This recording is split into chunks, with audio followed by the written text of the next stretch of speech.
Is there an argument about whether pumice or walnut shell is the best abrasive in your hand cleaner? Not anymore. Fast Orange Premium brings the two abrasives together in one great heavy-duty hand cleaner that includes advanced skin protection.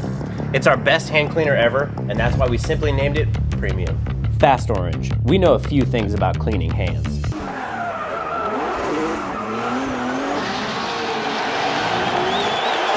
Welcome to the streets of Long Beach. Look at that. It is a beautiful day here in Southern California.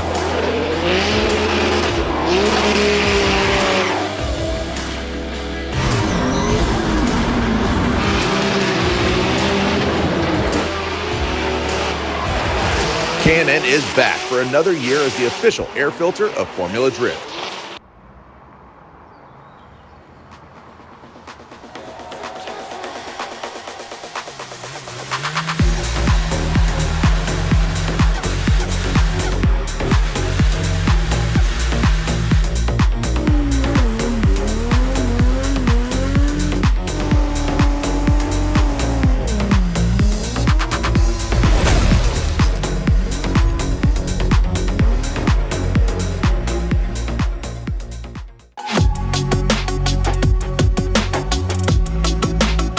The final touch to my dream build is a Sony Mobile ES system.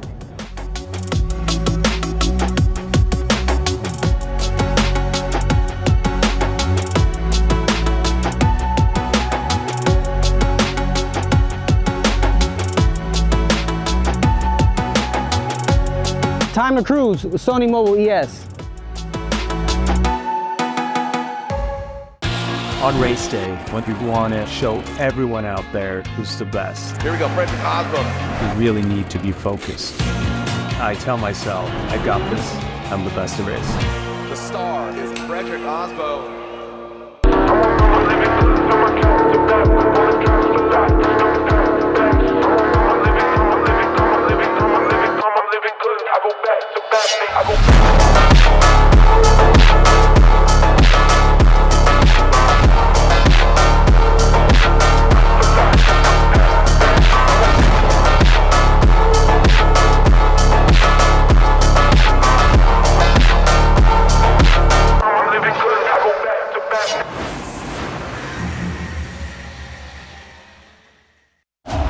Look at this, it's a sold-out crowd.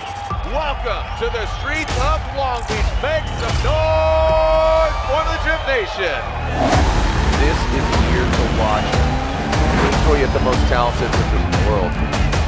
He's exploding towards his first outside zone. Ooh. Perfect. Yo, Ryan Hurst wants it. Three lights are on. That third outer zone. Send it! Here we go! Look at this. Whoa, James Deane explodes that back bumper. Oh, oh boy. Tangled up. Oh, no! Castro, big hit. That was a fun one. That was gonna be a banger for us. Wow, this is an absolute gladiator battle right here. Yes! Good job, Steve. Matt Field spins and goes into the wall. Your winner, Matt Field! You paid for the whole seat, but you're only going to use the edge. That's a hard act to follow. Wow.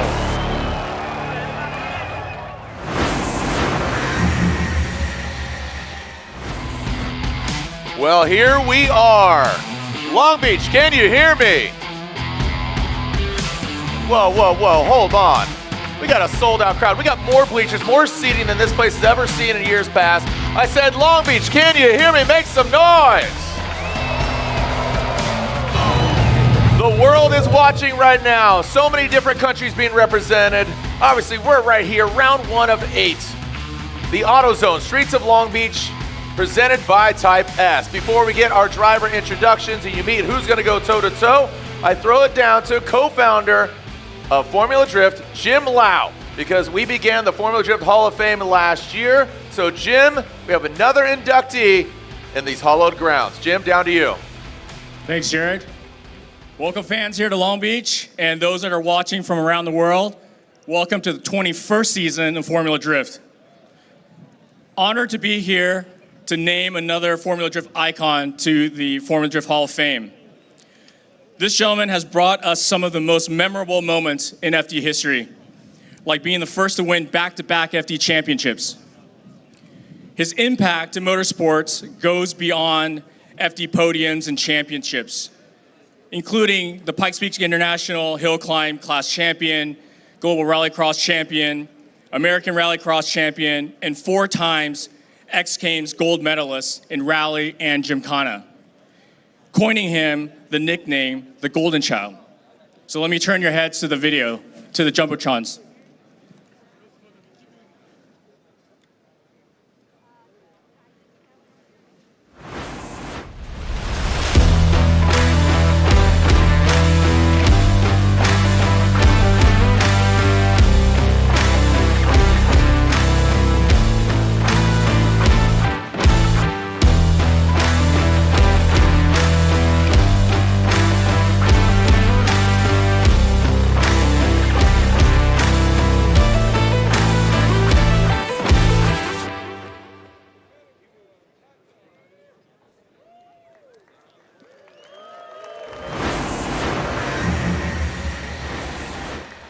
So, without further delay, join me in welcoming my friend and genuine good dude, Tanner Faust, into the Formula Drift Hall of Fame.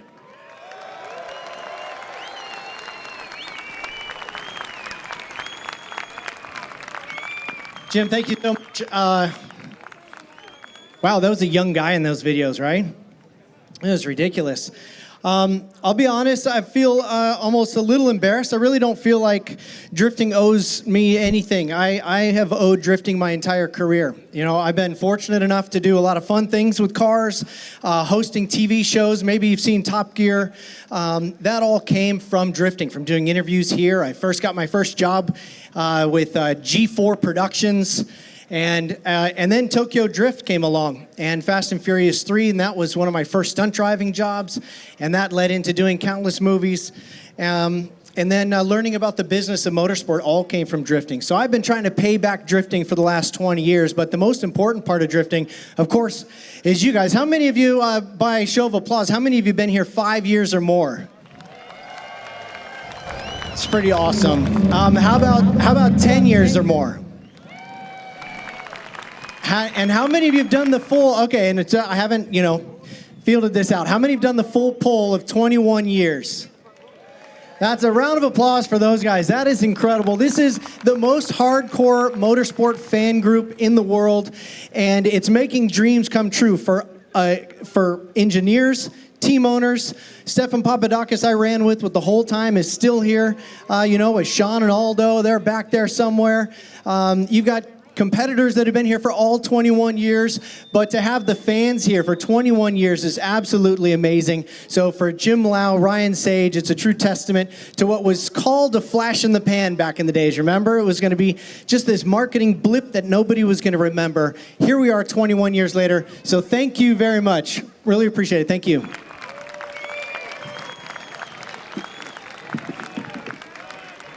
Thank you so much, Tanner Faust. Big round of applause for your new Formula Drift Hall of Fame inductee, Tanner the Golden Child Faust! What an absolute legend. Thank you so much. Thank you so much, Jim Lau, for creating this. Again, added to the list of Reese Millen and Sammy Hubinette among their alma mater. So, without further ado, let's begin our United States Air Force opening ceremonies. All right. Right now, you can see down there on the track, the young men and women in front of you have made a commitment to serve in our United States Air Force. To honor their commitment, would you please stand while Captain Garrett Canteen from the 369th Recruiting Squadron administers the Oath of Enlistment. Long Beach, how y'all doing out there? All right. Let me introduce myself. I'm Captain Garrett Canteen. I'm the Operations Flight Commander for the 369th Recruiting Squadron. And today you're about to be part of a special event. A significant milestone in the lives of the 13 young men and women standing before you who are about to take the oath of enlistment. In doing so, they'll be starting their careers as airmen and guardians in the world's greatest Air Force, and Space Force. Now, I want to personally thank the friends, family members, and you, the local community, for all the support you provided throughout the journey for these members. So with that being said, flight, 10 shut. Raise your right hand and repeat after me. I state your full name. do solemnly swear that I will support and defend the Constitution of the United States against all enemies, foreign and domestic, that I will bear true faith and allegiance to the same, and that I will obey the orders of the President of the United States and the orders of the officers appointed over me according to regulations and the Uniform Code of Military Justice. So help me God. Congratulations. Let's go, Long Beach. Give it up, give it up. All right. I want to do a shout out to my wife, Mary Nell, and my kids, Jarrell, Donovan. Daddy love you. Amelia too. All right, that's it. Thank you so much. Thank you so much. Round of applause for these young men and women and Captain Garrett Canteen. Please remain standing and please remove your hats for our national anthem. The colors being represented by the March Air Reserve Base Honor Guard, and singing the national anthem, it is Staff Sergeant Jesse Quintana.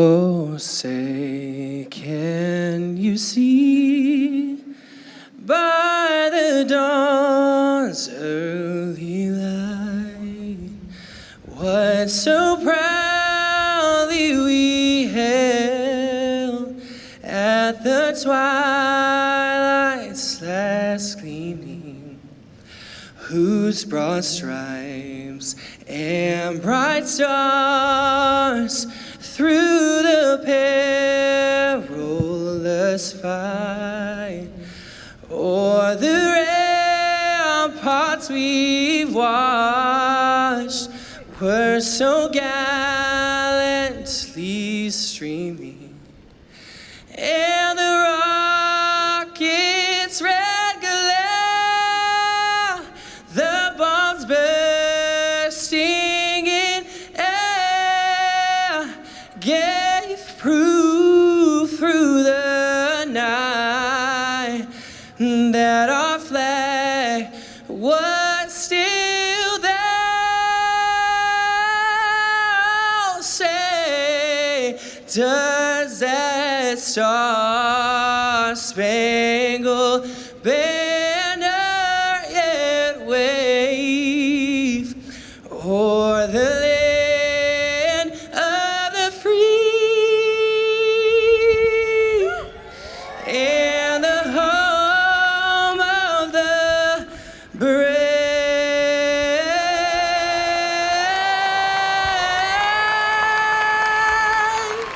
Make some noise, Staff Sergeant Jesse Quintana, March Air Reserve Base Honor Guard, and again, the young men and women. Thank you so much to them. Again, Captain Garrett Canteen from the 369th Recruiting Squadron. Are you ready to meet your top drivers, ready to do battle here on the streets of Long Beach? Well, there's been an update in the action, and we'll explain it to you when we get to our first battle. You might count 17 cars out there because a run will be rerun from our 32. We will update you with why that unfolded. So let's start with our first car park. This gentleman, again, will be doing battle before we go into the top 16. Welcome to Formula Drift from Ireland in the Red Bull Garageistic BMW E36. It is Connor Shanahan.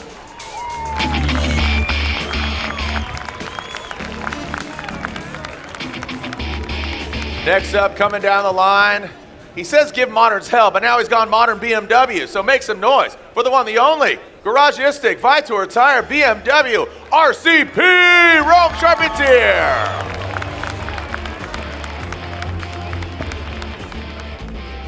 Moving down the line, he's in the Noback Racing Kenda Tires, another BMW for your diet. It is Nick Noback.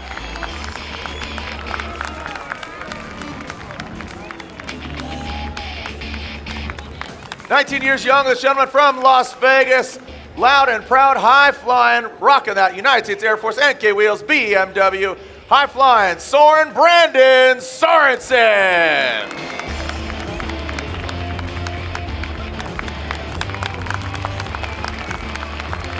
Another Irish driver that's made a lot of noise over the years, 3-time back-to-back, and now for a second season behind the wheel of the Ford Mustang and that AutoZone Mustang RTR Spec 5 FD. Make some noise for James the Machine Deane.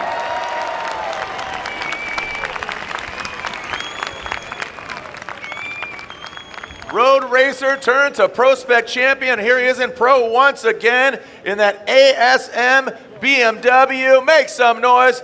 Every rose has a Robert Thorne.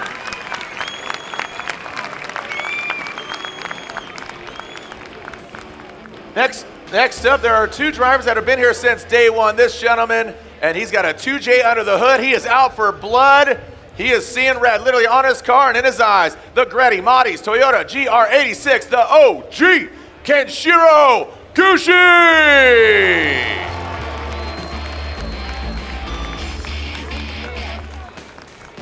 Some more Toyota for you. Another 3-time champion out for it. He wants to get back on top of the box in Irwindale, and he might do it here in Long Beach in the Rockstar Energy Drink. Toyota GR Supra. It is the Norwegian Hammer, Fredrik Aasbo.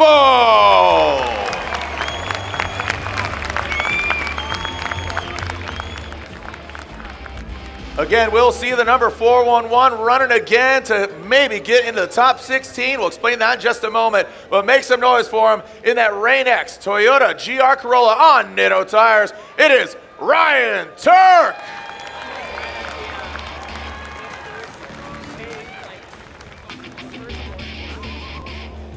Again, a day one driver since 2004, round one, Atlanta, where it all began. And here we are 21 years later. Make some noise for the 3-time champion, Nismo NOS Energy Drink. All new Nissan Z on GT radial tires. It's Chris the Force Forsberg.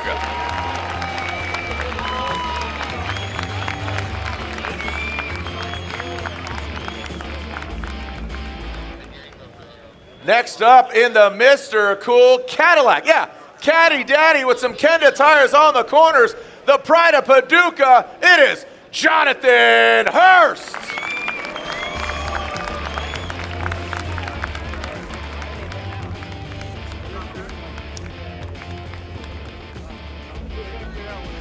All right, next up. This gentleman got the win in St. Louis a couple years ago. He wants to get back up there in that up garage. GT Radial, Jerry Yang Racing, 86. It's Kazuya Taguchi.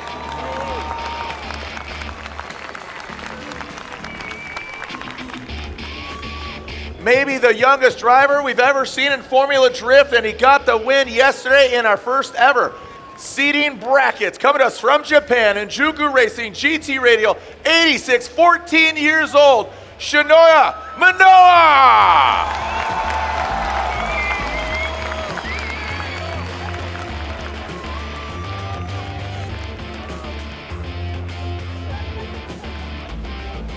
These two gentlemen are not sharing a car. We're going to get one of the cars out here in a minute, but I'll introduce you to the Norwegian driver first. He pilots a field suspension GT Radial, almost looks identical to this, but a little floral yellow for your diet. Make some noise for Simon Olsen.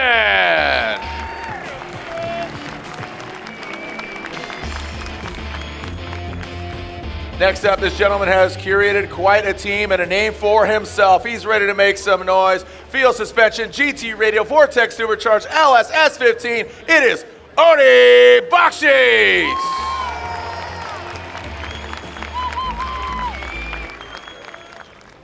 He got the win here last year. Can he do it again? In the Borla exhaust, Heat Wave, Lean Customs. Grab your pins now on GT Radial tires. The 777, the Beast from the Bay, Matt Field.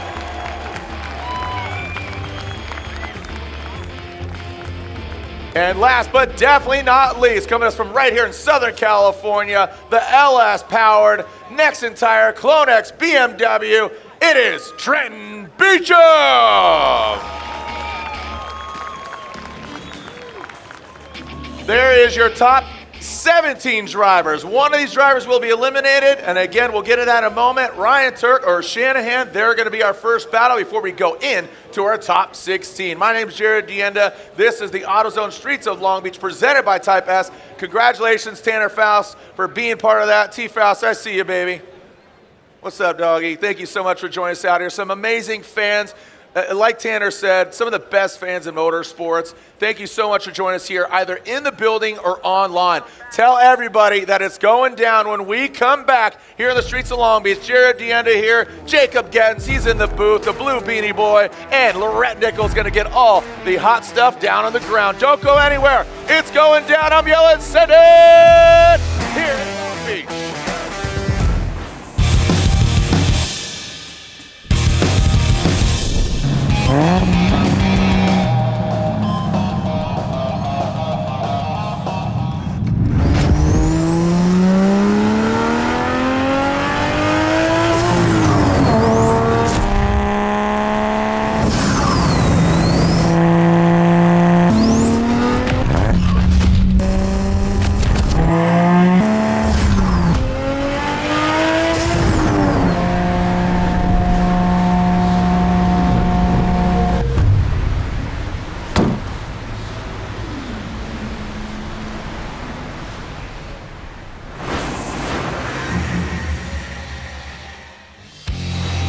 Well, the VIPs that got the track experience are exiting off. We'll get the cars re-racked, track them, and stack them in just a moment. Hopefully not stack them. Well, we saw that earlier. Speaking of stacking, Jacob Gettins coming in here, going to elaborate on the scenario that unfolded and transpired. Yes, replays are our friend, but we got to get the right shot in order to explain the outcome here. We're trying to minimize one more times. We're trying to expedite, but make a good show, right? So, again, it's about to get loud here, but if you would, maybe hold off just a moment. Let them rip out. Let's get some engine noises. Let them get some loudness and get your motor going, right? In more ways than one. But what transpired was really interesting, and we always talk about it. And rules are meant to be broken. I'm joking. Don't break the rules.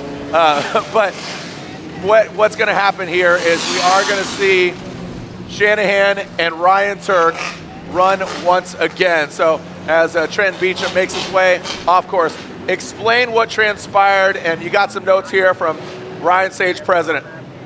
Yeah, so there's a lot that happened. There's a lot that broke down. Essentially, you know, we saw what happened. We saw that Connor and Tuerck had some contact, and essentially we're going to be rerunning it. Yeah. So we can get into kind of the nitty-gritty on this and kind of break down all of it, but that hopefully will help explain why you're seeing both Connor Shanahan and Ryan Tuerck in there. So it took a lot of review. There's a lot of things that have changed in the rule book. There's a lot of things like no more protests. I don't know if you guys caught that earlier, but being that there's no more protests, the review process when it comes to runs has changed completely. So break it down. Here's footage. We slowed it down, and the discrepancy here is: did Tuerck cause a debeating? Did Shanahan debeat prior? And after further review during that halftime break, we got a lot of footage. Break it down, Jacob. Yeah. So we're able to check some GoPros that were on the car, and what we found was that Connor Shanahan did debeat coming off of outside zone 2. He was debeated before Tuerck ever made contact with the wall. Based on how the rules are written here, that would mean that he is not able to change his tires. We allowed him to change his tires because in the beginning, we thought that debeat happened during contact. We found out that it did not happen during contact, and we allowed him to change his tires, allowed things to run again. Which is incorrect according to the rules. Yeah, exactly. So this all went out to essentially the committee. There is a committee within house that's able to review all these, and this is something, especially now that there isn't any protests, we allow this to happen now. So this committee went through, and you can see the rules up here. Rear tires are required to make 2 consecutive runs. The tire may be changed in a comp timeout, only allowed if debeat was due to contact. And that's not the case. He debeated prior to the contact, and therefore that's the spirit of that rule, is we don't want somebody to run low tire pressure, debeat, and allow them to put on a new tire. Right. The contact, if it was justified and he debeated with the contact, that's a different story. Exactly. But he debeated prior, so with allowing him to change tires, that changes the outcome of what could have potentially happened. So why not, in the spirit and the momentum of the event and adhering to the rules, backtrack it, run them again? Yeah, rerun the battle. So the committee came together and essentially said, hey, the thing that is best for the sport, for the drivers, for the series, for everything, one more time. Because realistically, it could have been a one more time anyway. So that's where we're at. All right, all right. Well, there you have it. We will get them on course here in just a moment. All right, so again, we have had some great support from the United States Air Force for numerous years now, which is absolutely awesome. So we have a special guest here joining us here from the United States Air Force, and now we're going to wrap out with Master Sergeant Douglas Ramirez. Right? Is that am I correct in saying that? Yeah, that's right. Typical like Ramirez, the average spelling. All right. Hey, thanks for joining me up here. Are you a car guy? Oh yeah, for sure. I think it all kind of started back when, what was it? I saw you played with Hot Wheels as a kid. Gymkhana videos. Okay. Yeah, little Ken Block. Yeah. RIP, KB forever. KB, absolutely. Who are you pulling for out here? Well, obviously, you got to shout out Amanda and Brandon, right? But I'm thinking James Deane, Okay, look at this guy. I liked his comeback last year, and I'm ready to see what he's going to do this year. All right. And what's your role in the United States Air Force, and how long have you been in? I've actually been in for 13 years now. My role right now. Start when you were 10? Man, you look mega young. No, I've been doing it for a total of 13 years, but started in 2011.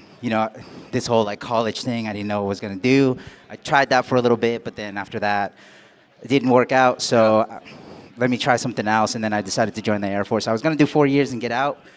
But here we are 13 years later, Good for you, man. Yeah. And what are some of the cool, interesting roles? Because are you in the recruiting division now? Or what right, yeah, we're recruiting. We cover basically recruiting, marketing, all that kind of stuff, right? Okay, what are some interesting positions that you've heard about? Or because everybody thinks, Air Force, it's planes, it's technicians, but it's such a diverse amount of opportunity in the United States Air Force. Yeah, super diverse. I mean, everybody, anytime I tell somebody, hey, I'm in the Air Force, they automatically assume we're pilots, right? And I mean, that's not a bad thing and everything, but there's so many different jobs and stuff like that. I don't know if you met, shout out Sergeant Wagstaff. He's probably got the coolest job traveling around with the team and stuff like that. He's got the best job for sure. And those opportunities exist out there. If somebody was looking for, maybe an answer on their future and their progression as far as life and protecting what obviously you and I think is the best country in the world, how can they get some information or contact you, and where are you at? Oh, for sure. I mean, you can definitely go just like airforce.com and then find the generic information and stuff like that. For more exclusive Southern California stuff, you can reach out to me on social media. I'm pretty decent at social media, so at Air Force _recruiter. Shameless plug there. But you can also, do that. And I do cover Lakewood and some parts of Long Beach. Sweet. But we have many recruiters out here that cover Long Beach, Whittier, Inglewood, Torrance, all of that. Yeah. Heck yeah. Well, thank you so much for what you do for us, the United States Air Force. And again, future airmen out there, like we saw the young men and women there getting depth sweared in. So thank you so much. Thank you, United States Air Force. And thank you, Master Sergeant Douglas Ramirez, for your time. Now you get to go hang out and cheer on the Sorensons. Let's go, yeah. All right, let's go. Thank you so much. All right, thank you, United States Air Force. And when we come back, we're about to see our first battle. Well, actually, our battle in... Okay, you'll see. Just when we come back. Don't go anywhere. The AutoZone Streets of Long Beach, presented by Type S. I'm Jared Deane and Jacob Getz. Let's send it!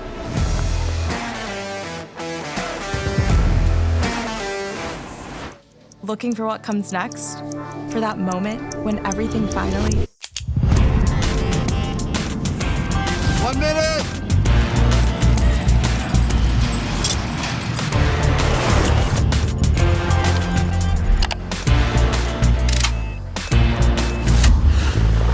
Whichever path you choose, it starts here.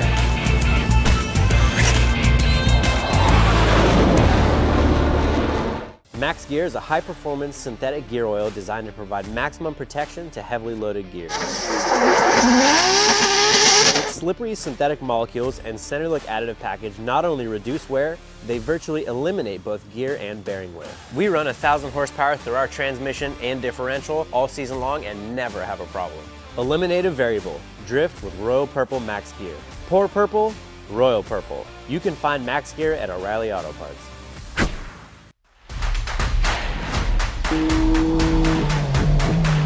モータースポーツで得た高度な技術、すべてのレイズホイール一本に込める魂は永遠に変わらない。ビヨンド・ザ・レボリューション。ザ・コンセプト・イズ・レーシング。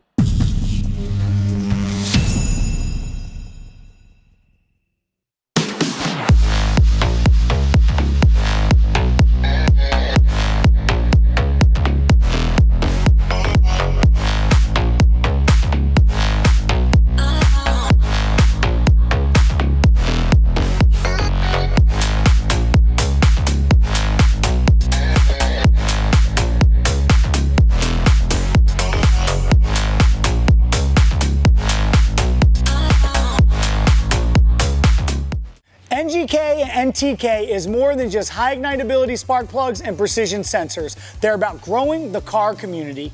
This is why they're introducing Shop Squad, an automotive meeting place for shop owners, service writers, technicians, students, and industry professionals to come together and share knowledge and encourage self-growth. Enrolling is free, and you have access to on-demand training, digital newsletters, product launch information, and more.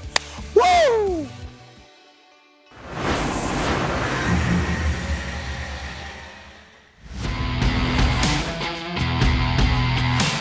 Getting the track prepped. I mean, look at Jacob. We got new bleachers there, which is a cool angle. My buddy Miles Parrish, I know he's in the building. My buddy Andy LaPuca.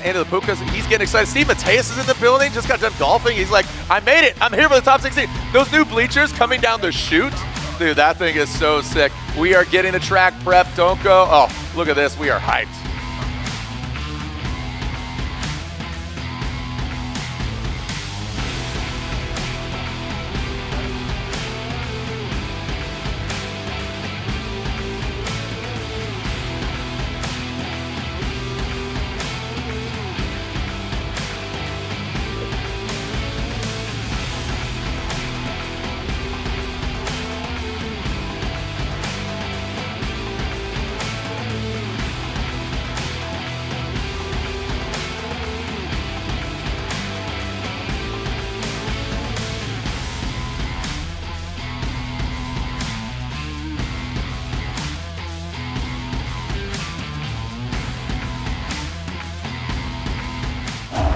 Look at this, it's a sold out crowd. Welcome to the streets of Long Beach. Make some noise for the Drift Nation. This is the year to watch. Before you get the most talented drifters in the world. He's exploding towards his first outside zone. Ooh. Perfect. Yo, Ryan Hurst wants it. The green lights are on. That third out is zone. Send it, here we go. Look at this. Whoa, James Deane explodes that back bumper. Oh boy. Tangled up. Oh no. Castro, big hit. That was a fun one. That was gonna be a banger for us. Wow, this is an absolute gladiator battle right here. Yes! Good job, team. Matt Field spins and goes into the wall. Your winner, Matt Field! You paid for the whole seat, but you're only gonna use the edge. That's a hard act to follow. Wow. AutoZone, Streets of Long Beach, presented by Type S. We're live around the world. Tell your friends, we are here on the streets of Long Beach, and these are our streets. Are you not entertained? I mean, there's gladiators about to enter with thousands of horsepower, pistons going everywhere. I mean, obviously not on the streets, hopefully they stay under the hood. I'm Jared Deane. Joining me here in the box is the blue beanie, none other than Jacob Gettens, our Canadian confidant here. So thank you for joining me here, Jacob. What a great show up until this point. We're about to get to the top 17. That's right, we're gonna re-rack them and track them. Talking about Shanahan and Ryan Tuerck. 32 up at this point. What are your thoughts? It's been incredible. I mean, what a shakeup. Having rookies come in, having guys move up from Pro 2 or Pro-Am, Pro Spec, all the pros, all moving up into Pro. It's been wild, and this bracket is like nothing I've ever seen before. So international, man. From Brazil, the Irish are coming, man, and Shanahan. Talking about Shanahan, Garageistic. That team is thrashing. They did 15-minute suspension, which should have taken 45. Simon Olsen tearing it up earlier. Jeff Jones did get knocked out, but I'll tell you what, he looks really dialed. And then, of course, the 14-year-old Japanese newcomer, Minowa. Wow. Yeah, it's amazing that we're now at a point where 14-year-olds are coming in and dominating people that have been in the sport for years. So I think this is just the beginning of it. I mean, we're in this age of drifting where sims are turning 14-year-olds into monsters. Right, and he had 10,000 runs supposedly on Long Beach track in his sim. Fiorella, we saw Federico is back. James Deane, you saw him stretching out there. He's had one heck of a week here, catching on fire. The car is back, ready to rebuild, and that they did. Frederick Aasbo, three-time champion. He went up against another iconic car, the Mark IV Supra of Rad Dan. And there we see Simon Olsen, and that going against Rudy Hansen. He is a driver that went from Pro Spec up to Pro, had a big hit earlier in the week, and that is really going to rattle your cage, literally and figuratively. But 32, and then Matt Field, he won here last year. Can he do it again? Yeah, I really do. Matt Field's been on an absolute tear, and we see him up against Diego Higa here, who has really come into his own, somebody who struggled over the last season, coming in, throwing bumpers into walls the whole time. And then the legend from Ireland, Connor Shanahan, Ryan Tuerck. Shanahan and Ryan Tuerck. So what transpired here is when they had their battle in 32, you saw Ryan Tuerck go in, but right there is where he debeated. You could see the tire, and you look at the smoke, and you called it out, Jacob, that side skirt. Why did that fall? Well, there's no tire, no air in the tire. The suspension settles, he drops and drags. So that tire debeating, we said you could replace it. That should have not been the call. So we said, the whole committee, right? Everybody spoke during that halftime break and said, let's rerun them in adhering to the rules. Anything else you were going to add to that kind of scenario? No, that's basically it. I mean, we don't have protests anymore, so we need to take every single call very seriously, and everybody took every camera angle that we could to understand what happened, and we're making the correct call now. All right, so we are having a top 17 till we find out who wins between Shanahan and Ryan Tuerck. So here's where we're sitting right now. Nick Noback waits in the wings. You can see that empty spot. That's going to be filled with either the American driver, Ryan Tuerck, and his Rain X Toyota GR Corolla, or the Red Bull Garage-istic BMW, Connor Shanahan, the young cat that is Drift Masters champion, the pride of Ireland. And again, those Irish drivers, Deane Carney, of course, James Deane, Shanahan, and again, shout out to the Drift Games boys and Egan and Pettit and all those guys had a real tough time. Are you ready to get down? Long Beach, make some noise. My man with the blue and yellow jacket sticking out like a sore thumb in a sea of black jackets. Look at this guy. He's got the black hat, though. He's locking it down. Yo, look at this dude. Yeah, matching bag, too. Woo! Let's get it. Let's get it. Let's go, he says. Let's leave. All right, here is the decel area, and what are we looking at here? Yeah, after they come off the line, there is one spot to decel before they get into the zones, and that is during initiation. You're allowed 2 moves. That's it. Swing out, swing in, cross. Outer zone 1, we want bumper touching the wall. Outer zone 2, bumper touching the wall. Outer zone 3, guess what? Bumper touching the wall. Then we swing around into the touch and go. Get another decel there before they come around the inner clip. Then about a 15-foot run to the finish. You know what? It's just it's like we which round do we call the gauntlet? I can't remember which one. I don't know, but it should be this. It should be this one. Yeah. This is the Widowmaker. Obviously don't want anybody to get hurt, but they say that metaphorically. It's like it is pro bull riding because those walls are unforgivable. They do not move. And if they do, you hit it hard. So we've seen some crazy incidents, but again, this track is absolutely unforgiving.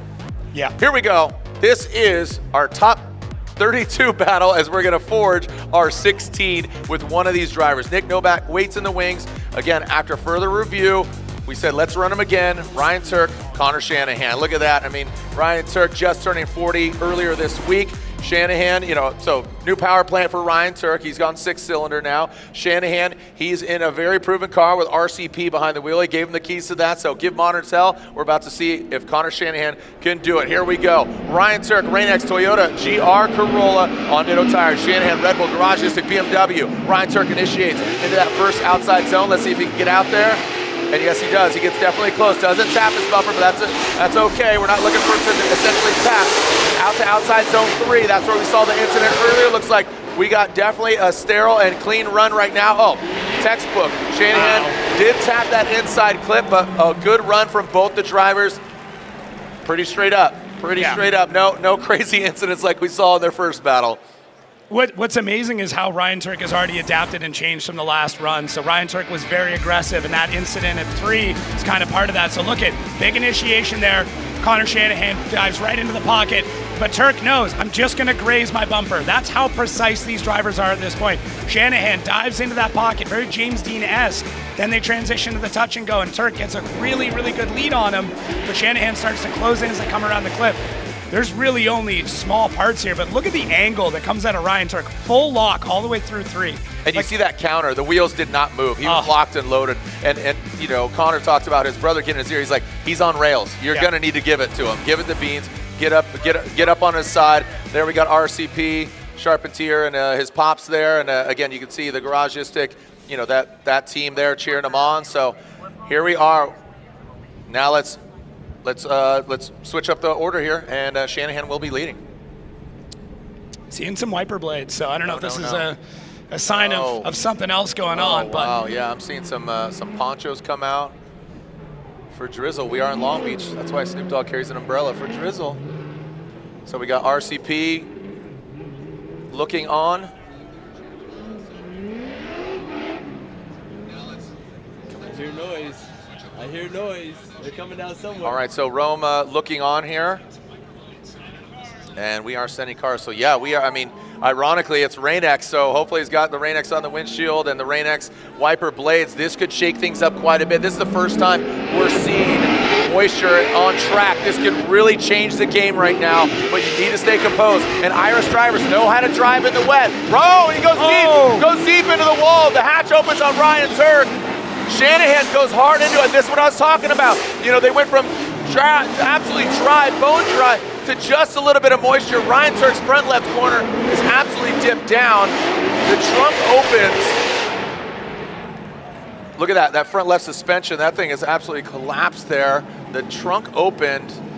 Oh, what a bummer here. You know, here we are. And again, just that little bit of just, I call it aggressive talking. That, you know, when we talk to somebody, they get aggressive, start spitting at you. Yeah. That's what it's just barely the finest of rain.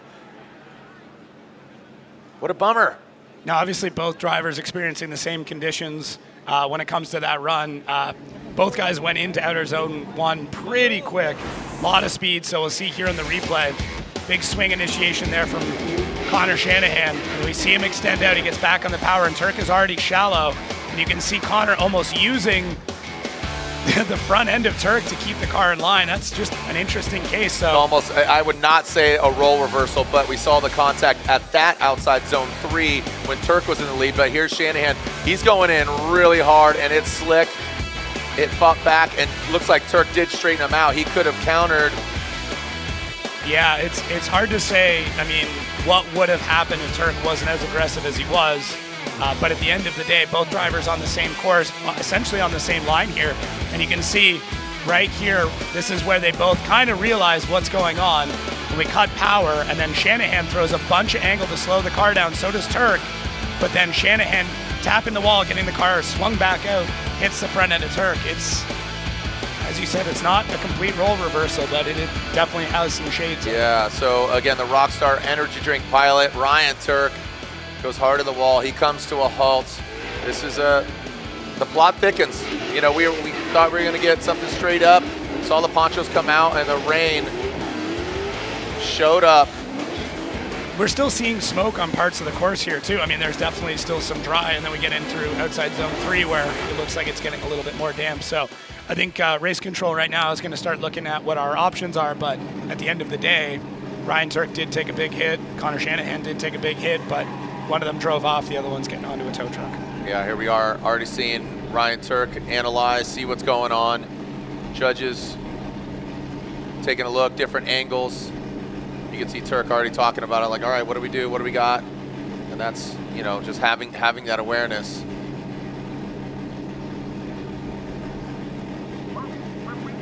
All right, well, when we come back, we'll find out what transpires here. Rome Charpentier. You can see the international symbols for drifting as they use their hands. It's getting pitted.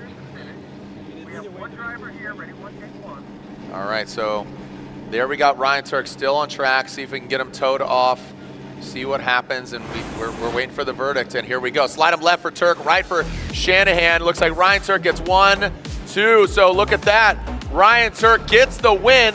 So after much deliberation, interesting change of pace, Shanahan, after the 32, was in it, but after the second run, Ryan Tuerck gets the win and knocks out Connor Shanahan in the 32. What would have happened? Again, here we are. So Ryan Tuerck makes it into 16. What a crazy turn of events here. And anything can and sometimes usually happens. Formula Drift. Don't go anywhere here. When we come back, we'll find out what transpires. We'll get Ryan Tuerck off course.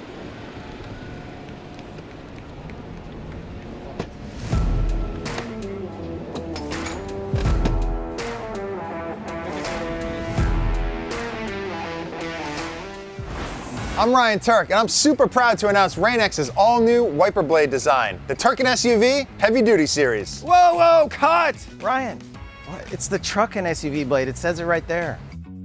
These new blades are specifically designed for truck and SUV windshields. They're tougher and built for rugged weather. Like I said, the all-new Rain-X truck and SUV blade, engineered not to be turked in tough conditions and built for your truck or SUV. Get a pair today, only at AutoZone. I mean, I still like the idea of a Tuerck and SUV blade. Turn your passion into a career at the University of Northwestern Ohio. From high performance to automotive, diesel, and everything in between, you'll find a degree that will get you a job. Students that go through our programs have fantastic experiences and they come out getting good job placements. 70% hands-on, no out-of-state tuition, and accredited degrees in trades that are in high demand all across the country. 10 out of 10. If you even think this is the right place for you, you better just go. Learn more about your future at unoh.edu. This season, Toyota Racing is looking for jaw droppers. Break for Martin Truex right there, the fastest lap of the day. Iron stomachs that can stand the pressure. And quick draw thumbs that leave their own smoke trail. So hold on tight and strap yourself in. This season, we want you. Join us at Toyota Racing.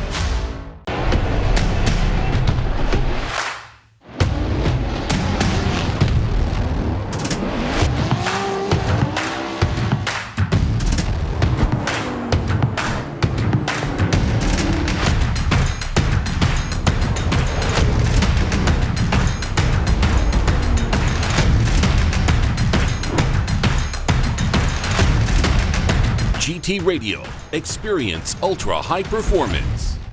We've been holding power you make for 30 years. But here's the real question. How much torque are you making? Because every single ACT clutch is rated by the torque produced at the crank. That's all your clutch cares about. Your power, your performance, your success. Unrivaled precision, power, and durability. Visit advancedclutch.com today. 30 years of precision engineering and performance excellence. Because every revolution starts at the crank.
All right, Jacob, as you can see, it's nice. It looks nice. It doesn't. This is how it's looked all day, but there's just a barely faint just mist. Yeah. That's just enough to disrupt the vehicles. Fans putting their hoods up, putting little ponchos on. You know, don't want to mess up the hair. But what a turn of events. So, you know what? Getting some update on the action. It's not so hot right now, but Laurent Nickel, what's the temperature with Mr. Shanahan? Well, I can ask him. I just wanted to get your opinion on what transpired here. Yeah, obviously it's not the best situation. Yeah, I was quite surprised, to be honest. I don't really know what happened. I didn't look too much into it. I was just happy to battle again. A siding lap would have been nice. The weather for sure was changing. The ground was pretty much wet, so a siding lap would have been pretty nice for sure to make sure that I don't like see Tuerck in the wall either. It is what it is. Obviously there's some things against us, but don't worry, I'll be back soon to show who the real Conor Shanahan is, that's for sure. Connor, we'll see you in Atlanta. Thank you. Well, here we are. Yeah, I mean, it was just so faint, and sight lap, basically what he's explained if it's your first time watching it, when we start to get moisture on track, we start to get rain, we allot them a moment to test the waters, you know, put a toe in, see how it feels. That way you kind of get a more of an indication of what kind of surface you're dealing with here, either sticky or loose or what you're looking at. Obviously with the rain, a lot of rubber being laid down, it got slick. There he is, dabbing up Simon Olsen, but still got a smile on his face. Shanahan's gonna make some noise this year, so you know, overall, it's a bit of a heartbreaker there for Shanahan. Not once, but twice, another opportunity. Bit upsetting there.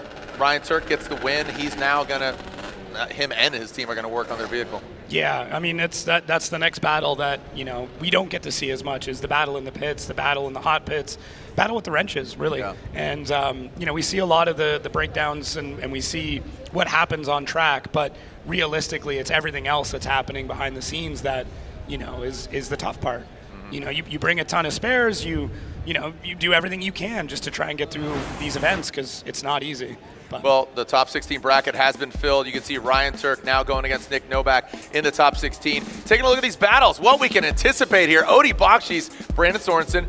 Ooh, it's an all Jerry Yang battle like we talked about. Kazuya Taguchi versus Minowa. Then you got James Deane versus Jonathan Hurst. Again, Jonathan Hurst, I don't want to call him a wild card by any means, but he is a wild card. Wow. And then he's going against James Deane, who, you know, was literally on fire, not just metaphorically speaking, was literally on fire. Frederick Aasbo versus Beechum. Matt Fielder's Ken Gushi, again, the OG. Chris Forsberg, his car's looking really smooth, really tight. Rome debuted his new car, and he's been banged up. You know, doesn't have enough arms, none of time. Simon Olsen, Robert Thorne, and then again, Tuerck and Noback. This is just such a cornucopia of drivers and vehicles. Yeah, Taguchi and Minowa is going to be really interesting. I mean, same engine package. Basically, those chassis are carbon copies of each other. I got to kind of see under the hood of both, and during the inspections earlier today, see what they look like, and you know, it's going to be cool. It's great to see, like, you know, chassis and builds. Yeah. You can really see who the better driver is. Yeah, it's, you know, it was kind of like when we had Peter and Jack and James Deane, or even like Olsen and Odie. Yeah. You know, and that's obviously it's smart because then you're going to share parts, you're going to do these things, so you're going to share resources. You know, it's just like RTR and the Ford Mustang. So saw Ben Hobson during the break. A little bit gutted, but he's excited to look forward to Atlanta. Saw Mike Power. He had a hard hit. He's a little banged up right now, but he's looking confident and saying, all right, I'll be in Atlanta, baby, gonna bring it. So, you know, there can be only one. Yeah. There can be only one winner, and it is gut-wrenching, you know, just to see what's going on here, but can you read lips, Jacob? I can. I mean, I don't know if I can repeat what he's saying, but yeah, Tuerck's here. They're obviously laying out all the parts that they think are going to be necessary. You know, Ryan would have radioed back to the team right away and said, hey, this is what hit. This is what I think is broken. Get it all ready. Get it set. The upside is with the Papadakis team, they're, you know, world class. Yeah. So if anybody's going to get this back together, it's going to be them. Absolutely. So you can see, there they are, the team. The show must go on, so ideally, you know, I still see some ponchos out there. We're underneath the tent, but we still are here in the conditions. Our Kumo Tire burnout box. Welcome, Kumo, to the conversation here in the Formula Drift Championship. And now we are seeing Bakchis and Brandon Sorenson. This should be a fun battle, you know. Supercharged, LS, you know, same power plants, obviously different chassis, but, yeah, you know, that BMW, it's kind of old school, new school. It's kind of this fusion of a BMW. Yeah, and I mean, BMWs with the trailing arm suspension design do have a ton of forward bite and a ton of side bite, and then Odie has found a way to get everything possible out of those S chassis. So Oof, look at that percentage. Odie Bakchis, 71% overall wins. Crazy. And that's why he is a real contender for the championship. You know, you got to think Brandon Sorenson being 19 years old, you know, he's just made so much noise quietly. He's a really soft-spoken guy. Him and his sister and even their younger brother just built with motorsports background out in Las Vegas. You know, the dad, their dad contributing to that, you know, either be side-by-sides, monster trucks, Extreme E, you know, again, Nitro Cross, you know, seen Brandon out there and seen a lot of them. And, so we are going to let them do a sight lap. So this is a sight lap here. So let's throw it down to Lorette Nickel, who's with Ryan Tuerck. So Ryan was just explaining what happens, and when the rubber is laid down on the track and a little bit of water gets there, it's very slick. Yeah, I mean, there was not much on our windshields, but the lead lap was still, my lead lap, the first lap was still okay. It wasn't, it was still getting slick, but I could still hold the line and hit my marks. And then I knew it because it started soaking the windshields, and I knew Connor's lead lap was going to be a lot more difficult. And when he got into the wall, it was just, outer one, it was just ice, complete ice. And he bounced off it, and it was just a bad hit, just a bad area of where it hit my car, and it just broke the knuckle, so the wheel caved in, and I couldn't drive the car. Are you worried about more damage other than the knuckle? There's a few other things. I mean, they're going to have to look at the whole front end, the kingpin and everything else that we usually have to change. So nothing they haven't done before. We have the parts for it, so we should be back on track soon. Ryan, thanks. Some good insight there, obviously, and that's what we anticipated. Just obviously definitely a bummer for both those guys. I mean, the upside with the, you know, with the way that these cars are built now, you know, they're designed for these impacts. They're parts that break almost on purpose to save other parts, right? You have a weak link somewhere, so that way you don't take out the entire subframe or steering rack. So hopefully it breaks where it should have broken. You can see a bit of a rundown here. So Odie Bakchis, 40 years old. Brandon Sorenson, 19. Yep. So yeah, this is what drifting is now, right? We've got these big age gaps, but both drivers with equal ability. Yeah, the car shows no gender, shows no age. Nope. It's run what you brung, 1,000 horsepower on average from all these cars. So here we go. Odie Bakchis will lead. Brandon Sorenson will give chase. That field suspension, GT radial, Enos Oil S15. There he goes, flapping the hood, but slapping the wall, keeps it just barely nicking that. Really well done there by Odie Bakchis, but Brandon Sorenson, he's tucked in. We've seen a lot of smoke, and that's a good indication that, you know, ideally, rain stay away. Everybody say a prayer here, and brings it around. Great lead run by Odie Bakchis, especially just barely that smooch on that wall. Just a nice little dab, and then Brandon Sorenson was just tucked in oh so nicely. Yeah, Odie Bakchis' straight line approach on his initiation, gets out there, adds a little bit more throttle to get the rear end out to the first outside zone. Could have been a little bit deeper on the second outside zone, and Brandon Sorenson actually goes deeper than Odie on outside zone 3, through the touch and go to set them up to the inner clip. You can see Brandon offline just ever so slightly in comparison to what Odie had run. So yeah, Odie basically comes in a lot of different ways to initiate, to get the car sideways. You can kind of swing it back and forth, use some weight transfer, clutch kick, handbrake, lots of different ways, but Odie goes very cool, calm, and collective, and just knows where he wants to put the car. I mean, he's an absolute master when it comes to the lead, and he's a complete demon in the chase. So we're going to swap him around and then be able to see what Odie's got when he's following. Yeah, and Odie has just really just leveled up as far as his chasing driving. Like he's won. He's simpatico with his car.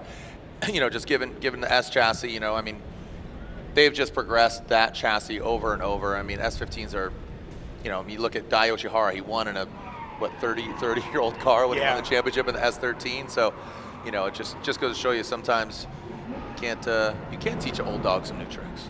All right, Brandon Sorenson, United States Air Force, BMW. He's on those NK wheels. Here we go. Initiating into that first outside zone. Looks like Odie dives in. He gets really aggressive on that line, but he's trying to set himself up there. See that? You saw him just transition, and that got him right to where he needed to be. Brandon Sorenson really deep in that third outside zone. Out to the touch and go goes both the drivers, and look at Odie Bakchis. Wow. And that's what I'm talking about. That anticipation that Odie has, again, it compromises the line deep on outside zone 1 to set himself up for kind of the X factor. You know, we're not kind of using that term, the X factor, anymore because obviously qualifying, but he stuck it right there to him. Watch the transition. Yeah, Odie really anticipates the way that Brandon's going to initiate. And you can see Brandon could have been a little deeper through 1, but then Odie's so close it tears his bumper off. And then watch the angle that Brandon pours into 3. Now he's a little bit late getting into 3, doesn't fill the zone completely.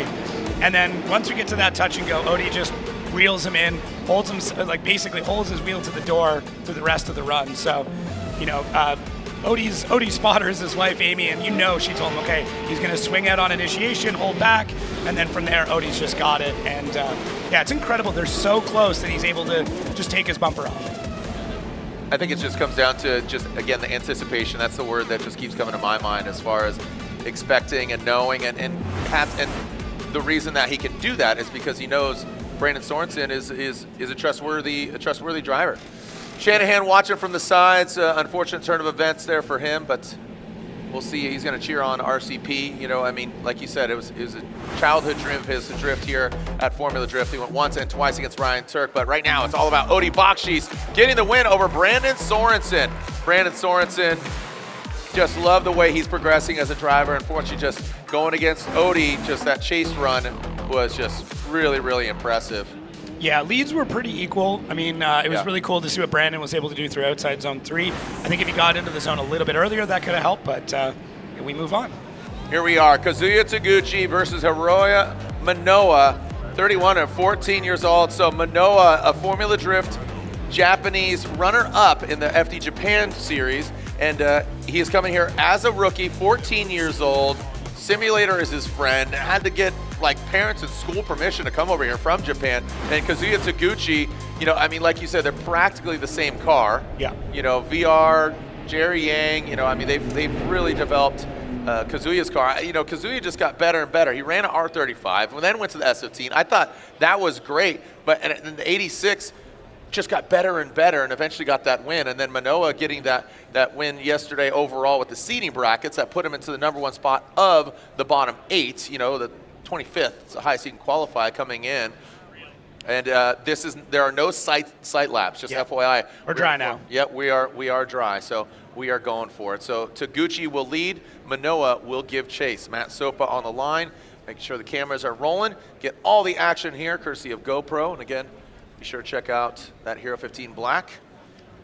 And here we are in the Royal Purple Top 16.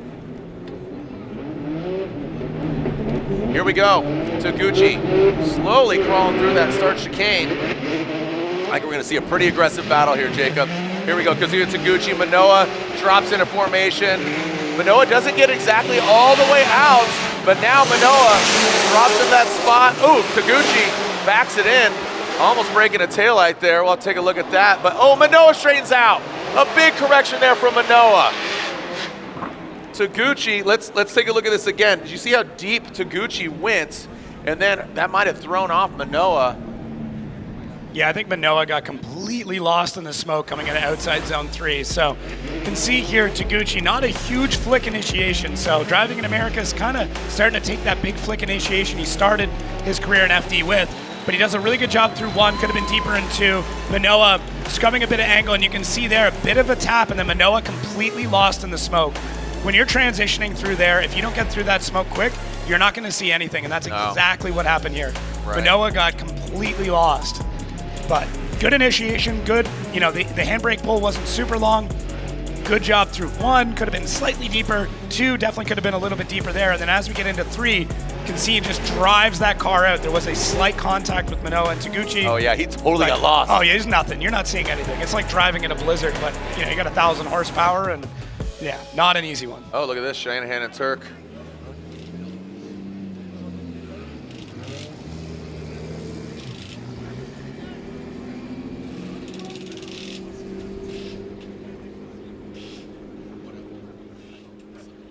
So we're going to be swapping this back around, and we've got Minowa out in front now. I'm expecting a nice feint initiation here, a big flick, something like that. You can start to see some of the Japanese influence, but Minowa adapts very quickly, so you may not see it in this case. You may go with a more straight line approach, but nope, there it is. There's Here the we big go. flick. All right, Minowa and that Juku Racing Cusco GT Radial 86 And oh, look at that angle. Kazuya Taguchi, that allows him. Looks like he kind of checked up a little bit, and Taguchi backs down. Now into that. Wow, that was chef's kiss. Where's Federico with his Italian hand gesture? Kazuya banging doors, banging bumpers. Whoa, doctor. All right. Well, guess what? Jerry Yang's team's going to be busy regardless of who gets the win. What? And I mean, look, you're at a decel. You're allowed to slow down. Yep. I mean, I'm just going to call it Kazuya Taguchi's at fault right there. That, like, you know. Right. I mean, he just 1, 2, bang, bang. Like, yeah. So, like I said, big Japanese flick there. It's what, I mean, you see this a lot out of drivers out of Japan, but holds outer 1 for a ton of time, holds 2 for a ton of time. Then we get into 3, super deep, tons of angle, and now you see Kazuya having to surge a little bit, tries to grip the car, but get 1 contact, 2 contact, 3 contacts. Yeah. And you can see it was basically that front wheel on front wheel that ended up causing the spin. So, judges-wise, we have to start looking at a bunch of different variables. How long they made it through the run, how good was each lead, how good was each chase. Obviously, Minowa having a big error in the chase before, but there was a bigger, arguably bigger error from Taguchi, but it was near the end of the run. Was it across the line? This is where we start to get into a lot of finessing. So judges are discussing it right now. We do have provisions for a 1 more time, but the idea of that 1 more time is if the run was an 85 or above. So if to put it into perspective, it was a really good run, we'd run it 1 more time. Right. If there were errors, we're not going to run it 1 more time. You don't want to see a bad battle twice. Although this was not a bad battle, this was crazy. Yeah, no, it was good, but I got to tell you, just Kazuya, if he pedaled back just a little bit there, yeah. I think that he might have done well. And again, just kind of digesting both, and also you got to think about the team here, man. You know, like here we are. Like I said, one way or the other, the Jerry Yang camp is going to have to work on one of the cars. Here's the thing, though. You are chasing behind. You see a guy throwing a ton of angle at every zone, holding that angle and that line the entire time. You get into the last zone, you're like, I got to do something. The little dominance there. Yeah, I think Minowa hold my spooked pocket. Taguchi a little bit. Yeah, I do. I really do. I think Taguchi kind of had to wake up and go, oh wow, like this kid's doing some crazy stuff. So here is our Air Force replay side by side. You can see the difference in the driving just with the angle.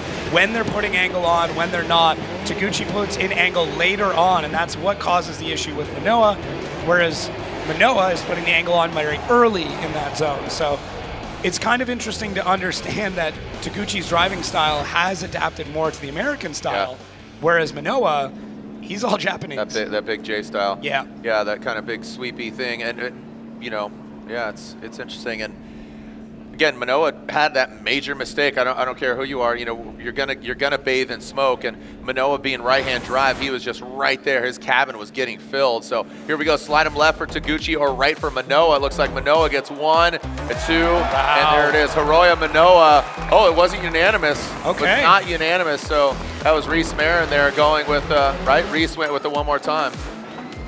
Yeah, Reese went with it 1 more time. All right, so Minowa gets the victory. He advances on. So when we come back, don't go anywhere. We got some more battles ensuing. Minowa. James Deane versus Jonathan Hurst when we come back here on the streets of Long Beach.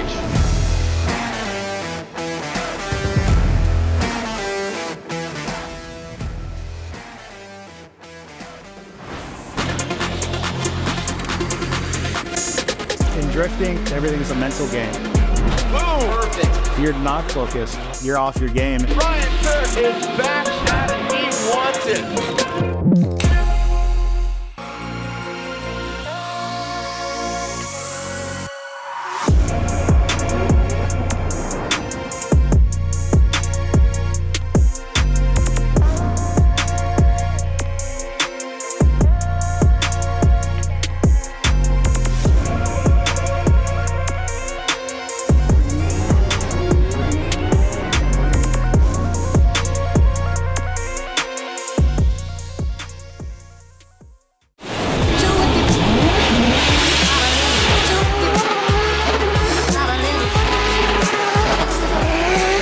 Extreme performance racing, battle tested in Formula Drift for the last 4 years.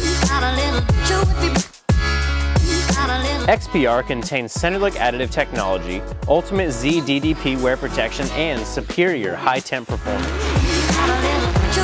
Pour purple, royal purple, the synthetic expert.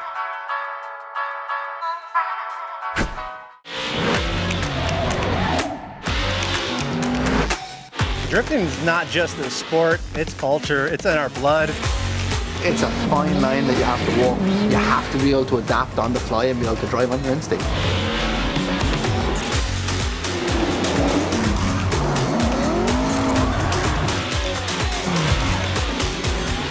Tires are what we live and breathe in Formula D. We couldn't do this without them.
And here we are back, and guess what? Not only are we back to see action, but we are going to see a sight lap because, again, just a little bit of spitty rain, and we saw how that could be. So here we are with a sight lap between our next battle. This is James Deane versus Jonathan Hurst in his Mr. Cool Cadillac XLR, and then James Deane. So this is a sight lap for these gentlemen.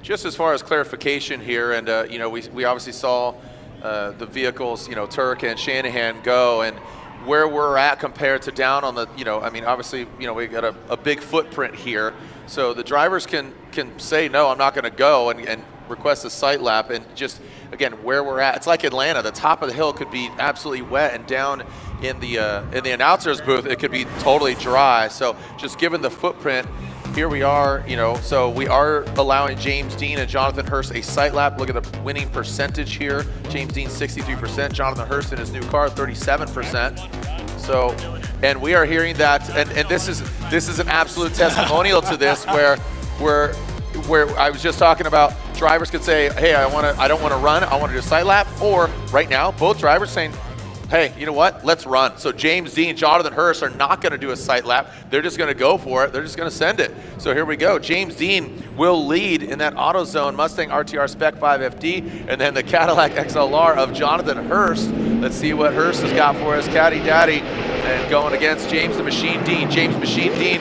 enters in, and again, James, you know what? Oh, and look at that. As Jonathan Hurst spins out, James Deane, if he continues on, will have a major advantage here. Oh, no! Saves it.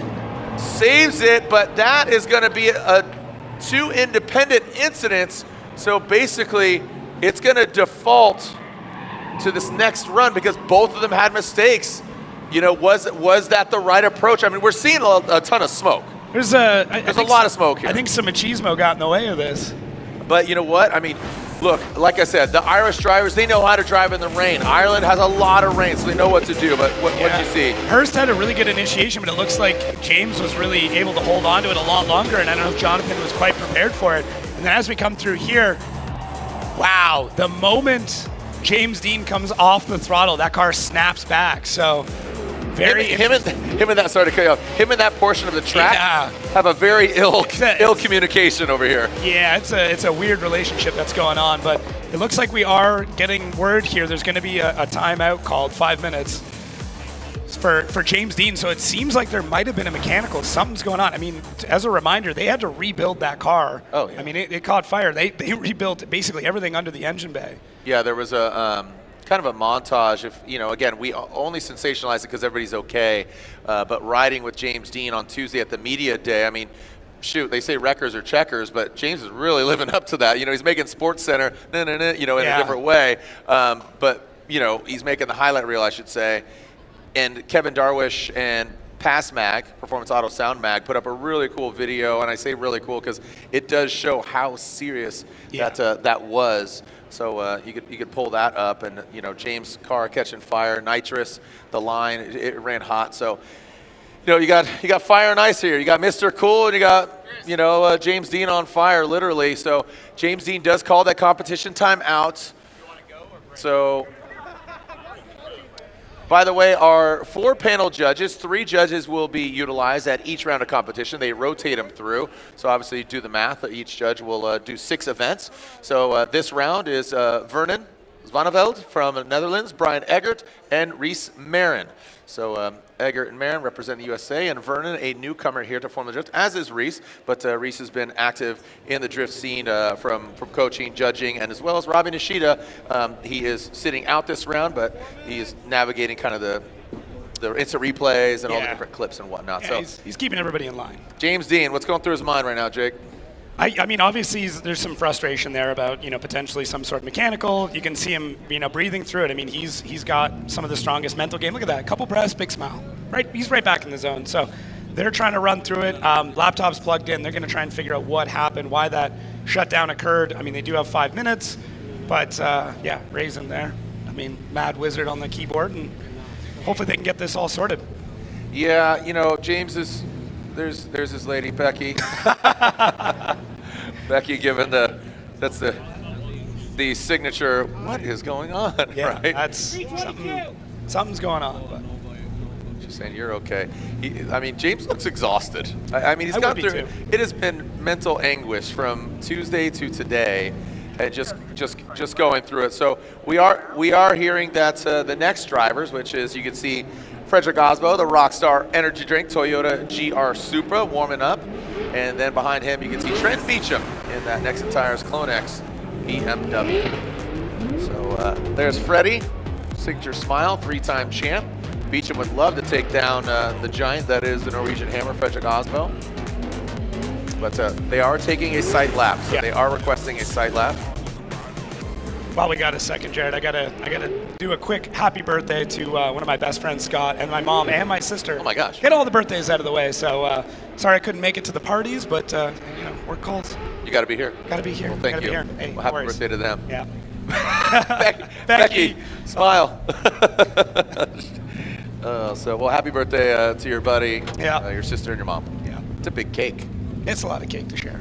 We're missing out on all. Yeah, I know your wife is a culinary giant, and you are too. So I'd love to see what kind of cakes and dinner you guys have. But let's take a look at the champions here in the past. Most recently, Chelsea Donova.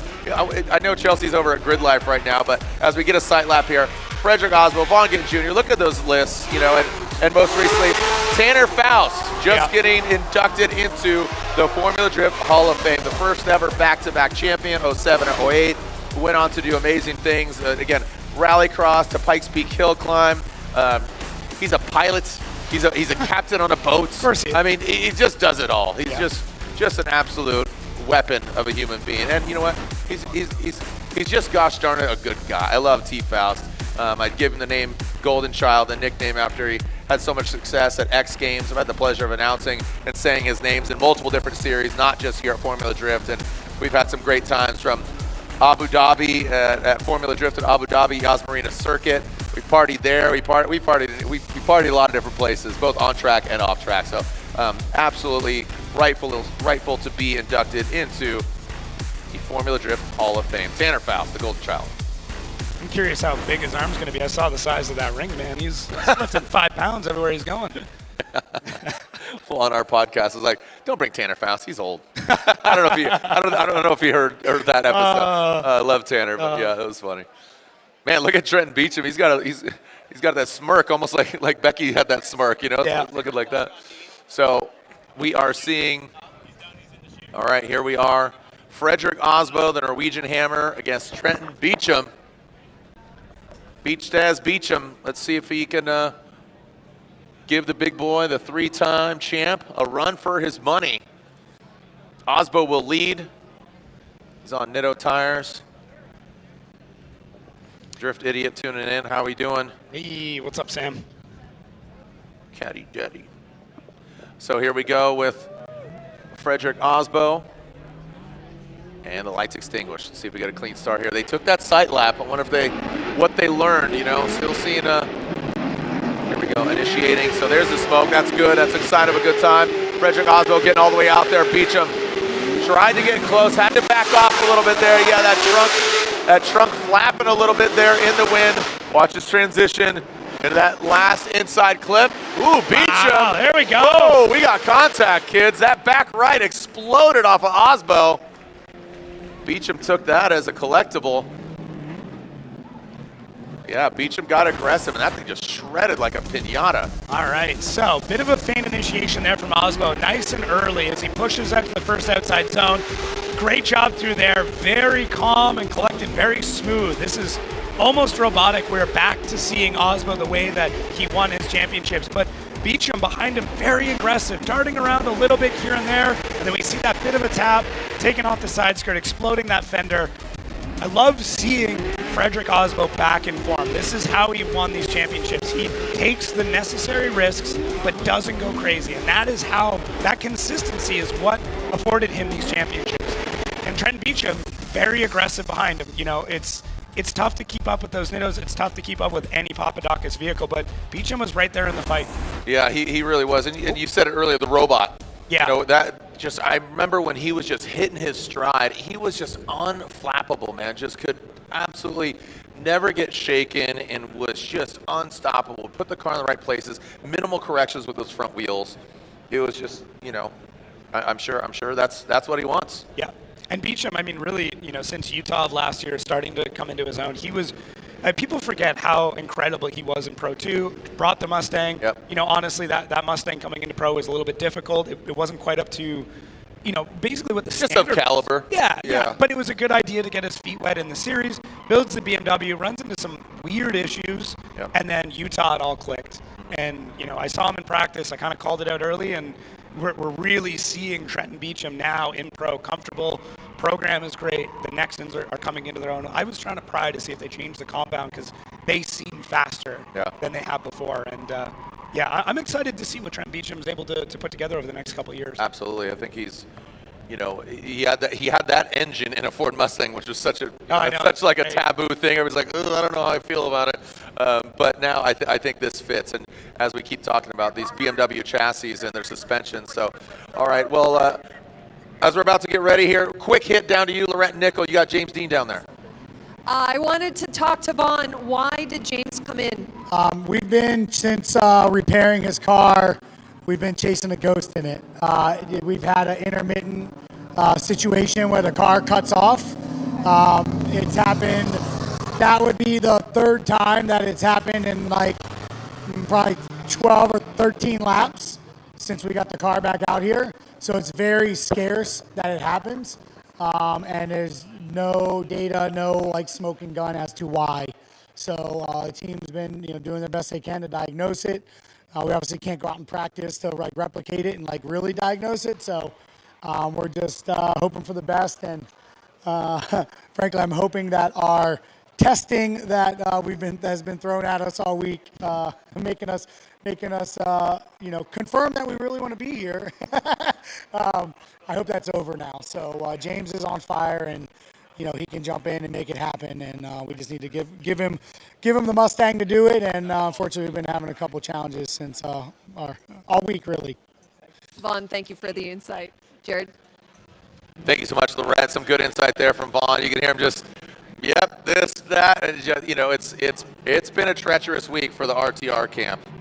You can just see it, like you said, the ghosts just lingering, just haunting them. So, well, we're finding out that Aasbo wants to inspect his car. Let's take a look at it. So he heads back to the pits.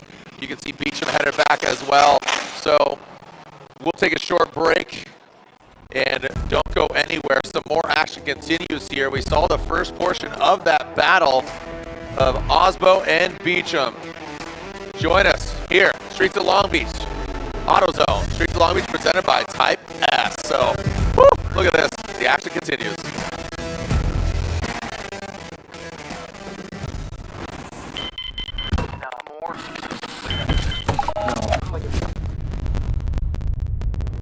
Is this it? This is it! Passionate about a life in racing?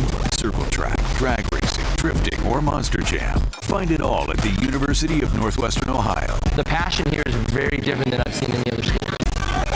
You guys set them up very, very well to succeed and to win in a big-time way. The fact there's a school you can go to for racing is just a little bit insane, but it's very cool because it gives kids like me the opportunity to chase that dream. See where your future can take you with a high-performance motorsports degree from the University of Northwestern Ohio. Do you think the only thing that really matters is how fast you can go? We want you. Join us at Toyota Racing.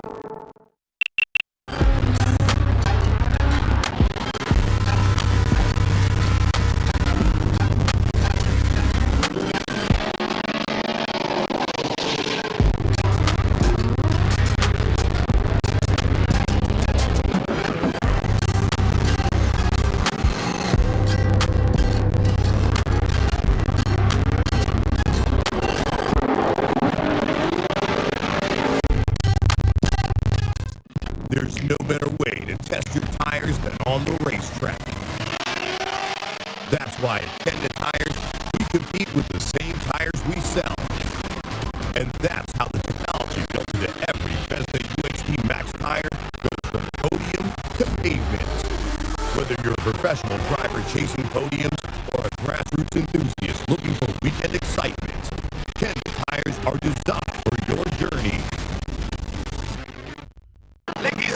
Let's go! So the next step was to get this thing on a proper ECU, especially with all the technology that Link has to offer, which should give us full communication and full control over all the sensors. So far, being able to log in and review every lap has been a huge plus. To have Link pull through and step up for us and just help us out to be able to all pull it together. That's all we need. Simple, cheap, easy, works, good ECU, weatherproof. It's got enough IOs too, like we're doing tons of stuff, oil, fuel pressure, boost control. All those features I have specs for Link too.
But we're about to burp the system and get our flow on as we are about to see.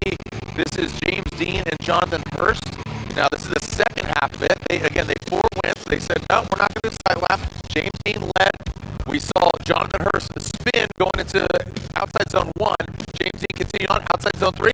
Whoop, he spun as well. So Bakchis, here we go. Mr. Cool in that Cadillac, driven by Jonathan Hurst. This rat-a-tat-tat machine going against that three-time champ as Jonathan Hurst uses all the force. Ping pongs his way. Mr. Cool on Brenda's tires, and JT continues on. What a solid lead run by Jonathan Hurst, going after a three-time champ. And James Deane fights back, but I'll tell you what, Hurst put it on the wall without touching it. I mean, you could put a sheet of paper between that caddy's rear end and the wall. I mean, that was unbelievable. Just under that pressure, new car for him. Same loud and proud engine, but the pride of Paducah really showed up, Jacob. Yeah, I mean, right from initiation on, you knew this was going to be wild. It looked like he was going to crash in Outer Zone 1. Late transfer into Outer Zone 2, basically perpendicular to the wall through 2, and at the end of 3, lines it up perfectly for the touch and go. Swings the back end around and through the inner clip. I mean, and then, I mean, on James's end, phenomenal job in the chase there. I don't know if he was expecting Jonathan to take off like a rocket, but James able to hold on to it. Not quite as deep as Jonathan is, but not super expected to be. I mean, in the chase, you want to mirror it. But wow. The only spot that James Deane showed any bit of need for improvement is just through that inner clip, and that's pretty much it. So that was impressive, man. That looked so good. I mean, I think you guys can put your pen down. Yeah. That's a testimonial to just how close he was to that wall. That looked really sensational. It was clean, it was tidy, but you got to now take into consideration what happened on that first battle with James Deane. Jonathan spun first, James Deane separate incidents, and then as sensational as that lead run was, we're kind of focusing on that because here he is. That's that's a giant. It is what it is. So very interesting there for Hurst and of course for James Deane. I think both drivers need to be incredibly happy with the performance there. I mean, that was nuts. That was world class driving from both drivers, and especially for Jonathan Hurst getting into that new chassis. There's so many different things when it comes to that Cadillac. Here we go, James Deane, Jonathan Hurst, one more, and there it is, one more time. Oh, and Reese Barrett says he went with Jonathan Hurst.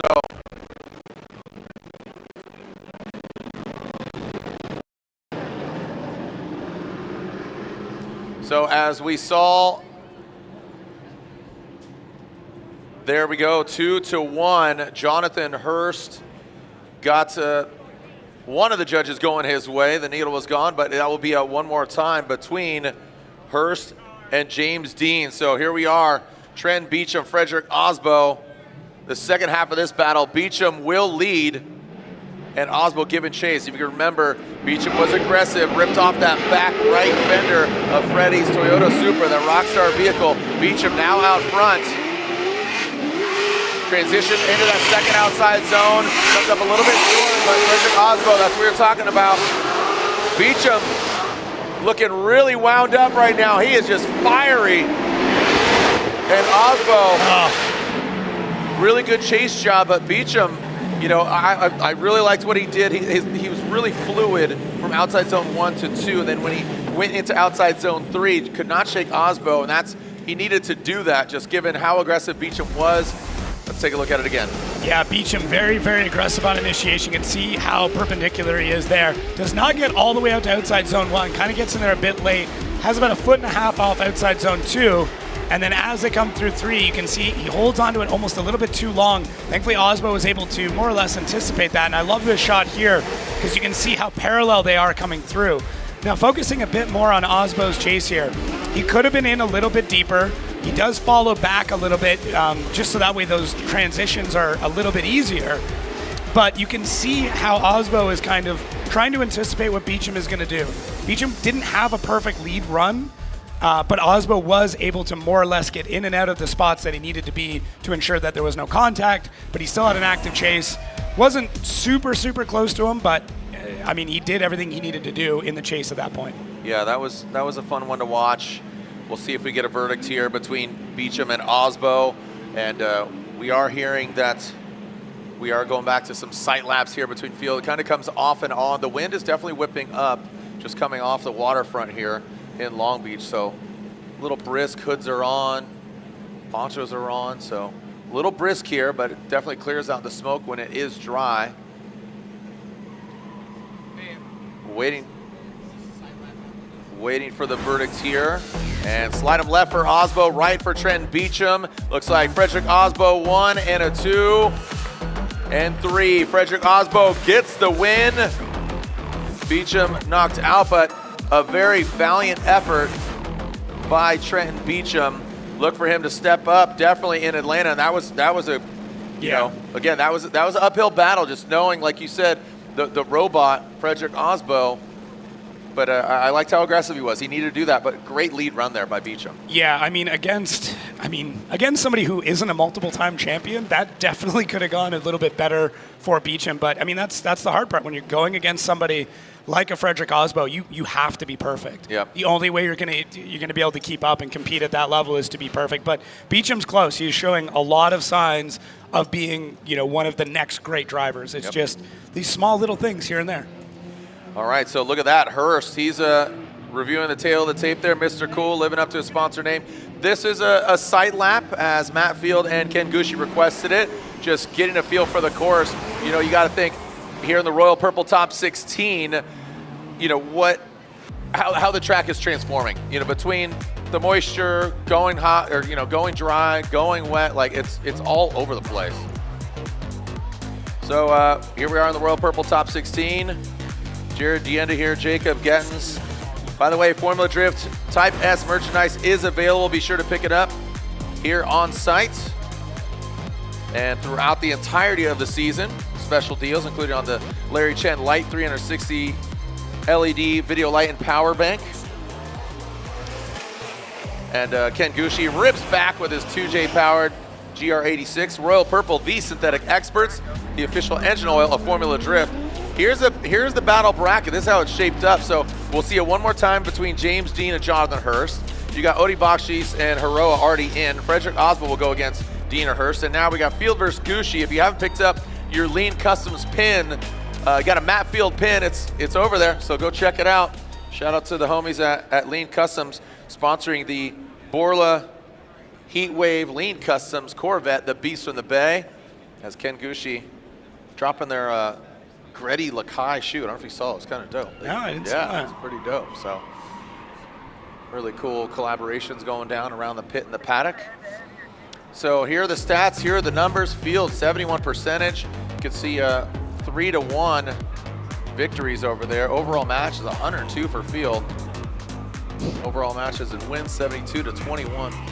Oh man, look at this. Ooh, something's afoot in the Beast from the base camp. The Drift Cave.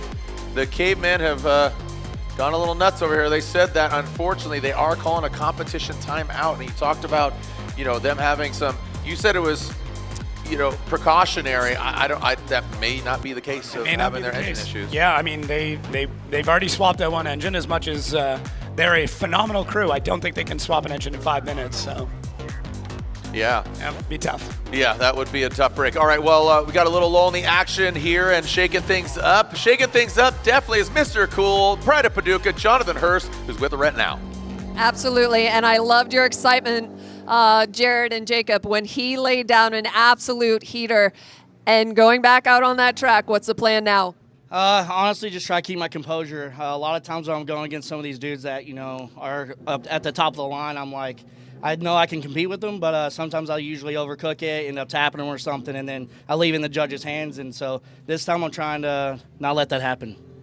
And how do you do that? How do you make sure you lay down another heater? Honestly, just really some big deep breaths at the starting line, and just know that James is a really good driver, and that just go where he goes. So, Jonathan, thank you so much. We're going to go check on Matt Field and see what's going on over there, guys. That was solid. Give respect where respect is due. And that was Jonathan saying, I know he's a good driver. He's up there top line, but hey, guess what, bud? You're right there. Yeah, there's a lot of confidence you can get from driving against a guy like that, because you can go all out and you don't have to worry about them, checking up or doing anything crazy. You can just drive at 100%. That's what we saw from Jonathan Hurst there. Yep. All right, so a competition timeout called by Matt Field. So we'll advance on to Chris the Force Forsberg, Day Warner versus RCP Rome Charpentier. So the Nismo NOS energy drink, all new Z. That's the Garagistic Vitor BMW.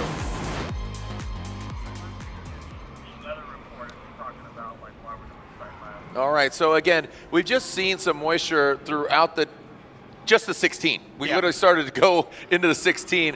A little bit of spit, a little bit of rain, and it's just coming and going. So that's why we were basically instituting sight laps if they want to request them. And again, right out of the gate there, it's pretty interesting. So look at the stats here. Chris Forsberg and Rome, it looks like they got 1 for 1. Overall matches, 93, 61, and 66 percentage here for Chris Forsberg over Rome's 36%. But Rome Charpentier, RCP, what do you think of the new car?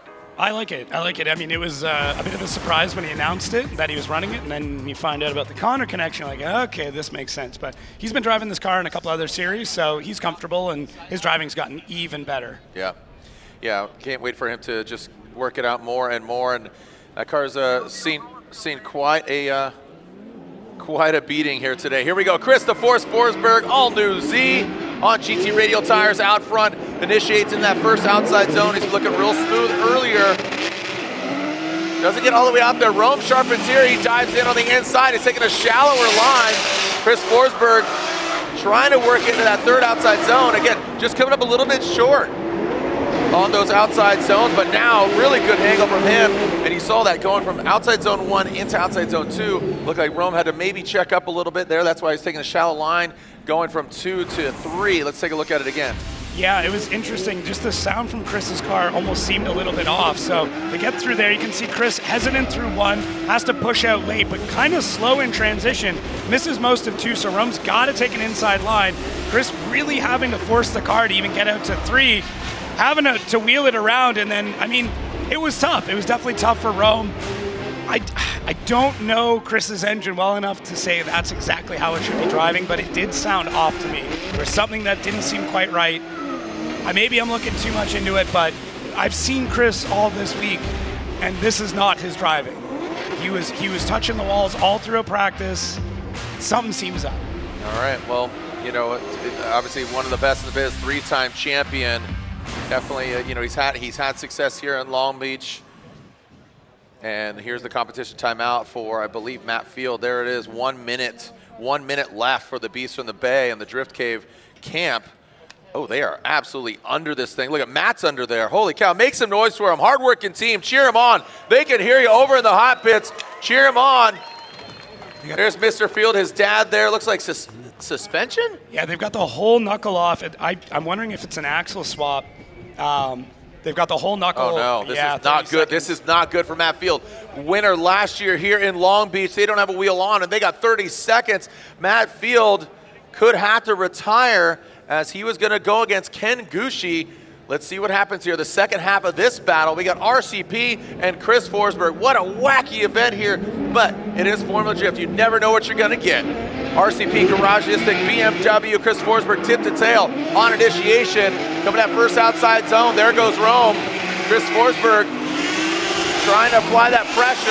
And look at how close in proximity. Rome using all of that outside zone 3. Now in that final outside zone, Chris always does this really, really well. And that looked precision. He kept it off the car. And that's, you know, both him and Odie on that transition from 1 to 2 under the bridge, they just do such a good job of predicting where that car is going to be. Oh no, and this is absolutely gutting. Timed out, Matt Field unable to fix his car and get it to the line. Make some noise for Matt Field and his team. That is an absolute blow to the system. Lorette, I'm sure, will get some words from him, and Matt just has had such a great attitude of progressing on and on. So here we go. What do we got here? Rome looking, I mean, Rome's lead run, I will say, was better than Chris's. He fills all the zones. Now Chris, able to get in there. I mean, his ability to ride in the pocket, be able to transition through the smoke is phenomenal. And the way he gets the nose end of the car in to dive into Rome, but then able to hold it and swing the back end around so it doesn't look out of place is great. It's such an expert move that we saw to Chris Forsberg there in the chase. But Rome in the lead. I mean, he filled all the zones. He was quick. He was smooth. This is, I mean, this is the same Rome, but this seems like the edge has been honed.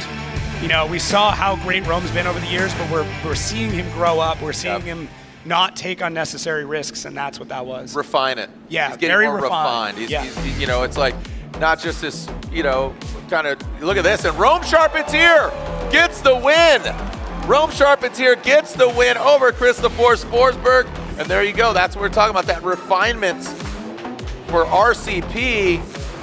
Also, Jacob, you know, we talk about our new battle seating brackets. There we are seeing that field. But if you're in the top 24, you're locked in. Yeah. Right? So, again, theoretically, just things can happen if somebody falls out or something like that. But if you're in the 24, you're in. So somebody like Beechum or even Forsberg, they won't have to be in the seating brackets going into Atlanta because they're in that top 24. Right, and that is based on the round, not based on season points. Based on here. Yeah, based on right now. So there's an upside and a downside to that, but wow.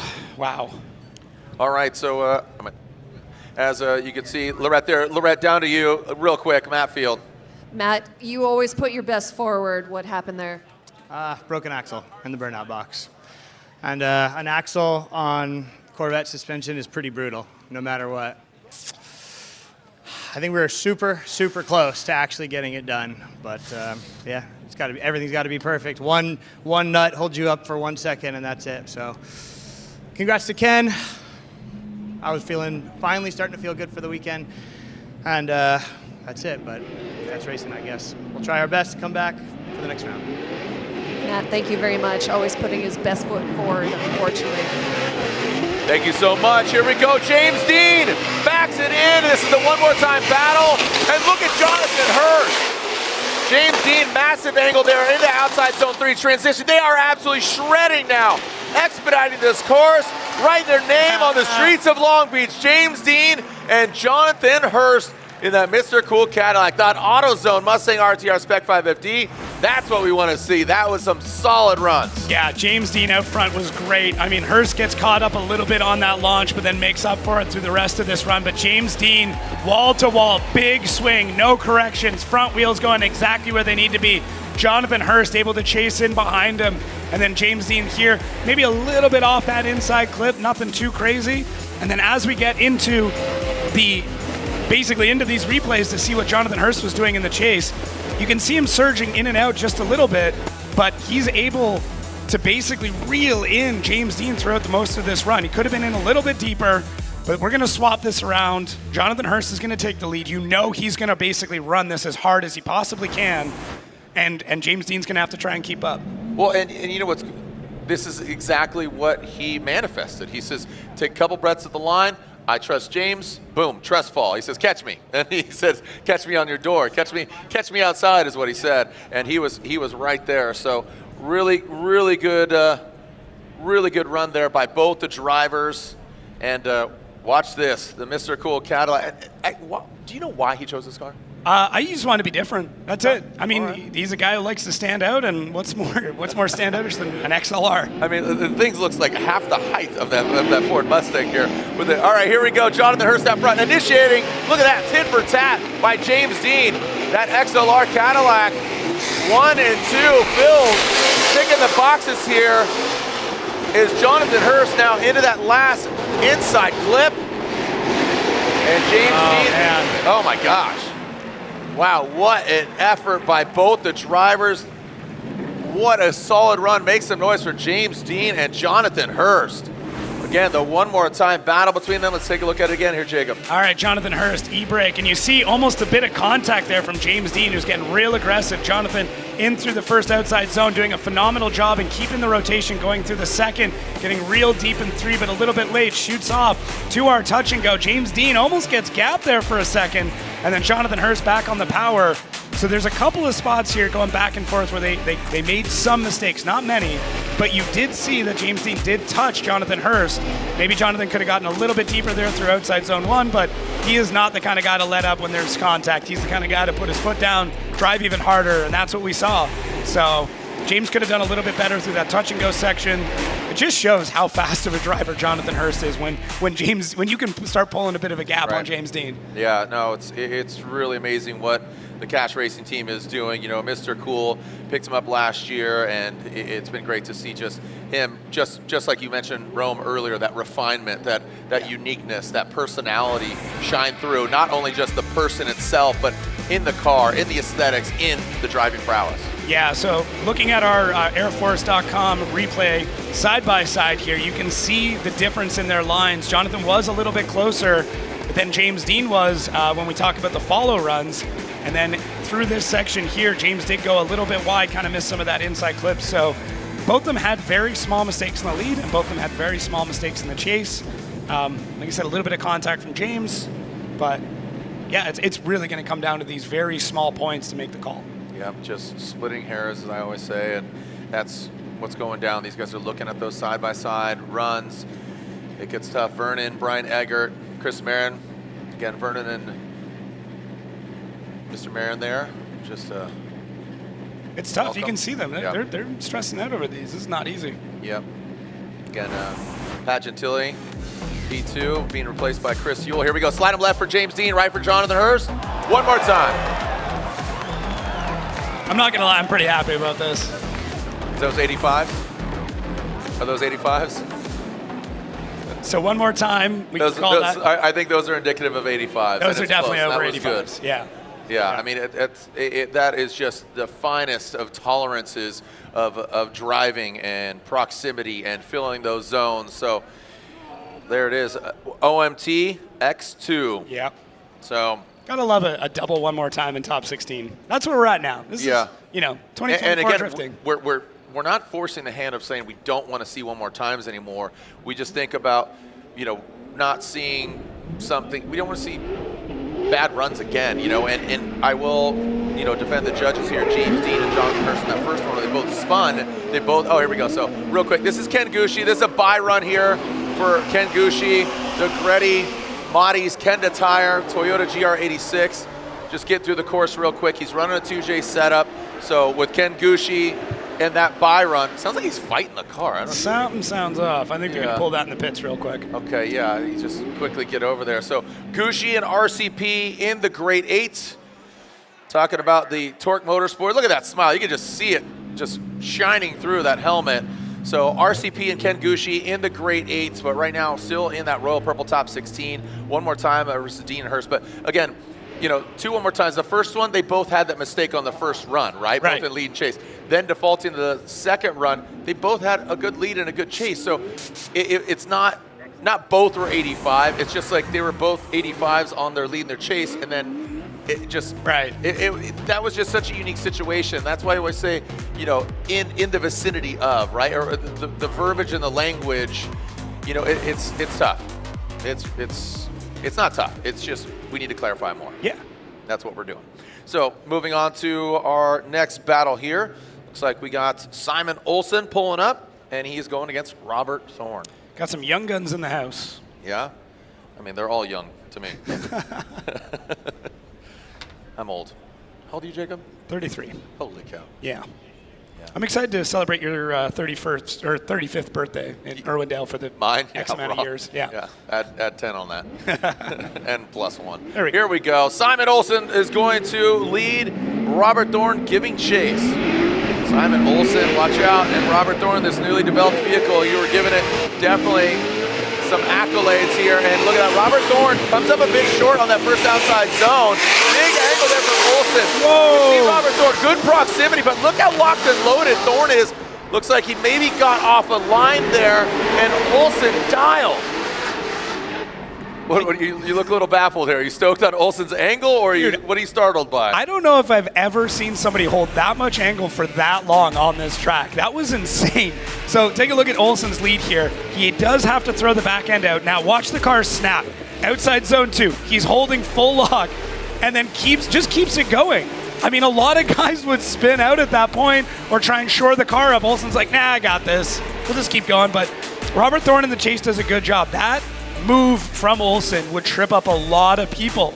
And I mean, Robert Thorne's probably got as much seat time as anybody here, maybe not in a drift car, but you do see him drop some angle there as Olsen just holding that kit full lock. I mean, he's using every bit of that wise fab at this point. Yeah. No, they got their money's worth on that kit. Yeah, I mean, that was set it and forget it. From outside zone 2 all the way to that touch and go transition.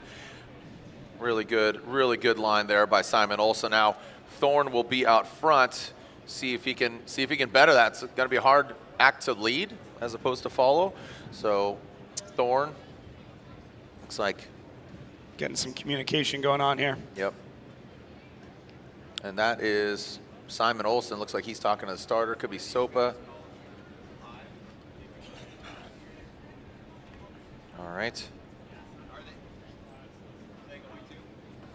And seeing what is cooking. Moving through our Royal Purple Top 16. And here are the matchups. Let's throw it down to Lorette, who's with RCP. Well, I wanted to catch up with Rome, and my goodness, it has been an eventful event, and the car is good now. As a little reminder, the car was hit 3 times, and there was some damage sustained, but everything is good now. Yeah, it seemed the guys seem to straighten it out the best we can. I mean, visually there's some stuff bent, but they aligned it, and it seems to drive pretty straight, so we're just going to push it. I love that you said it seems to drive pretty straight. What does that actually mean? I mean, it means that you know it's bent, but you just got to drive through it anyways. Rome, thank you very much. All right, so we had some contact between Olsen and Thorne, so we're going to take a short break. When we come back, we're going to continue the action here. AutoZone, Streets of Long Beach, presented by Type S. The action continues, man. Who's going to win here in Long Beach?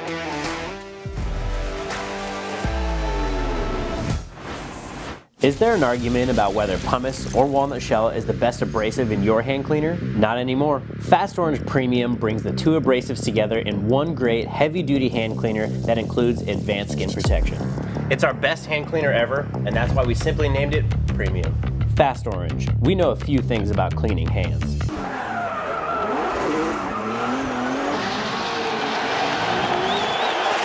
Welcome to the streets of Long Beach. Look at that. It is a beautiful day here in Southern California.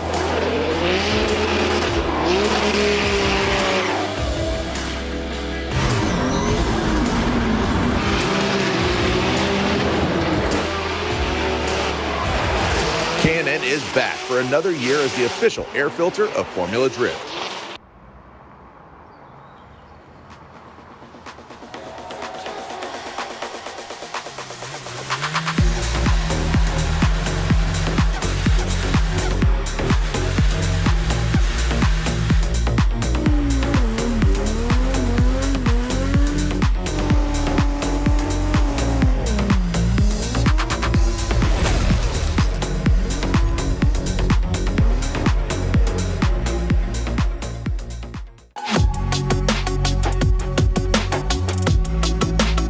The final touch to my dream build is a Sony Mobile ES system.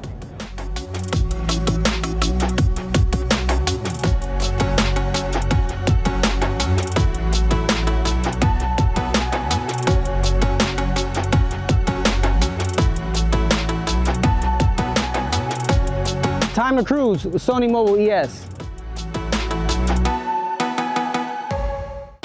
On race day, when we want to show everyone out there who's the best. Here we go, Frederick Aasbo. We really need to be focused. I tell myself, I got this, I'm the best there is. The star is Frederick Aasbo.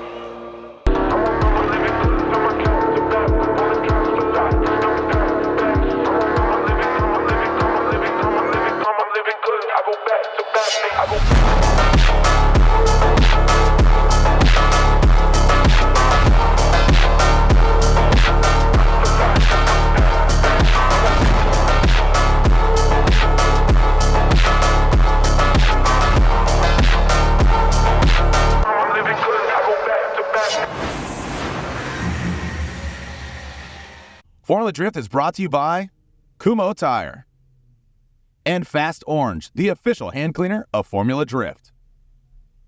GoPro, the world's most versatile camera. Discount Tire Centers, California's #1 family-owned tire and service center.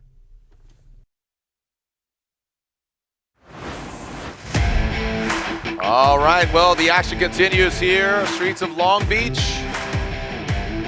And who is going to come out top? And Jacob, we were just talking about this. Timeouts are being utilized. Yeah. The clock is ticking, a little gray, a little ominous, a little spooky, but it's not even Halloween. Just it's a little interesting, but look at this. Top 16 shaping up. So again, who's going to move on? Who's one of the group 8, grade 8.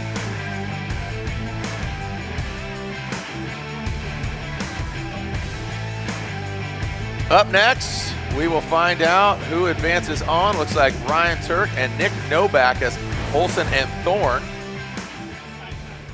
We are having a sight lap, so this is a sight lap, and I know this is absolutely good utilization for, think about it, Ryan Tuerck. Yeah. You know, so he talked about a suspension, you know, coming undone and all that, so this is absolutely a wise approach for Ryan Tuerck. So this is a sight lap, checking out the feel of the car, and Nick Noback, who, you know, I mean, Nick Noback hasn't seen head-to-head. Nope, he's sitting cold. Noback has no practice. Nope. So, you know, it's I mean, he's practicing, but as far as head-to-head, you know, he got the fast pass because of his seating from last year, so didn't have to do seating brackets, right? And then boom, here he goes against Von Gittin Jr. Well, Von Gittin Jr. is not competing, and then here he goes, and now he's going against Ryan Tuerck here in 16. Yeah, I mean, there's a blessing and a curse to this. The car hasn't been used and abused, but the downside is, you know, he's not fresh legs. Yeah. There's something to be said about, you know, battling already and feeling the car, knowing what's going on, working out any quirks. I mean, other than this sight lap, I mean, he doesn't, you know, since practice this morning, he doesn't know what's going on. Yeah, that could be interesting, and that could, you know, sometimes the drivers talk about having a bye run. It doesn't necessarily, I mean, obviously you want to advance, but like you said, you get iced. You know, if it's like football, you call timeout and ice the kicker. So that is quite an interesting approach. So Nick Noback, Ryan Tuerck. Ryan Tuerck will lead in his Rain-X Toyota GR Corolla. Nick Noback here in his Noback Racing Kenda Tires BMW. So the winner of this going against either Simon Olsen or Robert Thorne. And the sight lap again being utilized. Ideally, we see dry conditions for the remainder of the event. Remember, just less than a month, round 2, Atlanta. Be sure to tune in. Here we go. Ryan Tuerck, Rain-X Toyota GR Corolla, Rockstar Energy Pilot. Nick Noback approaches and has to back off. Ryan Tuerck not exactly the deepest on the first outside zone, not in the second outside zone. Here goes Ryan Tuerck. In the outside zone 3, the race service boys cheering him on. James Kirkham, Andy LaPuca, Jacob Akajani, and I know you're cheering him on. And Nick Noback, he's got his family in the building cheering him on. So it's all family affair across the board. Shandy Pants cheering on Ryan Tuerck, and Roman saying, "Go, Dad." Yeah, like Tuerck looked a little bit more hesitant on this one. I mean, you have a couple of hits, you start to rethink a few things. Now, Nick Noback does have a big error there in the chase, but Tuerck not all the way out to outside zone 1. Could have been a little bit deeper on outside zone 2. Hey, if the car was a little bit longer, he would have been perfect, but you got the Corolla, so this is what you got. And then you can see a bit of a desperation move there from Nick Noback, realizing that he's behind. Could have been dealt with maybe a little bit smoother, but you see there, that big correction. Yeah, and look at Ryan Tuerck, definitely could have been deeper in both those zones. I think there's some hesitation. I do think there's, you know. Rightfully so. Yeah, I mean, he's had a big hit here before. He's had a couple big hits here already this weekend. Maybe they're running low on parts, and it's like, okay, listen, man, can't stuff it in the wall. We're running real low on control arms. Yeah, absolutely. I saw there's a Hot Wheels of this car. No way. Yeah, it's sick. My boy Lamley, Rod Chong showed it to me. Damn. This thing, it's pretty cool. So I'm psyched on that. All right, so here we go. Let's alternate the order here. Nick Noback will lead. Ryan Tuerck, give it chase. Don't leave it in the judges' hands. Own it. Take what's yours. Either Nick Noback or Ryan Tuerck. Nick Noback, big angle, goes all the way out there. Ryan Tuerck tucks into the pocket with that little hot hatchback. Nick Noback goes deep. Ryan Tuerck spins out. Ryan Tuerck spins out as Nick Noback went really deep. I mean, there was a lot of smoke there, and just, if we had tunnel vision here, I could just see through that smoke. Man, that car has been banged. I mean, yeah. Wow. All right, let's run that back. You know, with Nick going in hard, did Ryan follow him in there? Because you got to think he's in there, and the BMW has a bigger back bumper. The Corolla has almost nothing. Hardly anything. Yeah, hardly so anything. If he's following, the exact same way, there's going to be less room for error, right? There's only maybe 10 inches behind that rear wheel that you can collapse in, whereas on the BMW, you got a solid foot. So let's take a look here. Nick Noback, great job through outside zone 1. To transition into 2, Tuerck starting to dive in. Look at the angle he's pulling out, picking up a lot of speed. And then right here, that looks like Tuerck hit the side of Noback and then caught the back and then spun around. Does this look like what Tuerck and Shanahan happened earlier? Man. I'm saying, remember when Tuerck hit and Shanahan there? So this, I didn't see. Not exactly, but fairly comparable scenario or situation. Yeah, I don't know if Noback really got into the wall as heavy. Oh, man, it did stall him up a little bit, though, because it looked like basically the rear end of that car collapsed in, and then potentially the wheel touched. Now, Noback went in very perpendicular to the wall, so right here is where we're looking for it. Tuerck diving in, Noback touches, bounces off, Tuerck hits the front.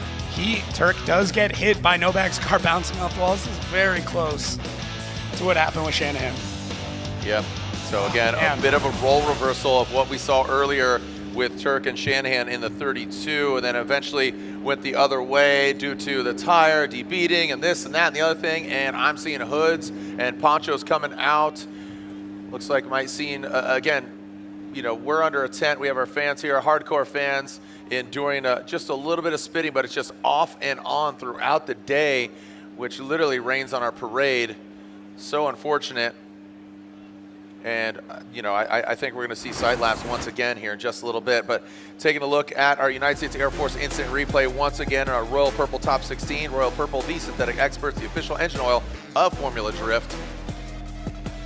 So here we go. Noback hits. Now, Tuerck does hit the back end almost at the exact same time as Noback's kind of back end flicks out to catch the front end of Tuerck. It's hard to say what could have happened, but it almost seems like if Noback didn't do that, Tuerck would have gone into the wall regardless. It's really, really hard to say, though. There's a lot of what ifs here. We're getting a significant amount of rain now. Yeah. So just to add to the plot a little bit more, we're definitely getting sight laps at this point. Oh, for sure. Yeah, umbrellas coming out. And again, if you're here in the building, be respectful. Obviously, want you to stay dry, but those umbrellas, just be mindful of your neighbors here. Slide them left for Tuerck or right for Nick Noback. Nick Noback gets 1 and 2 votes. So Nick Noback advances on, as we said, was cold there for a while, but Noback, remember, he got the victory in Irwindale, and now here he continues on. Like you said, that refinement just getting more and more refined. So Nick Noback advances on into the Great 8. Wow, crazy turn of events here. This just got wacky and wild as far as, and wet. So all the W's, wacky, wild, and wet. It's the wrong kind of theme park. Yeah, right. Wet and wild.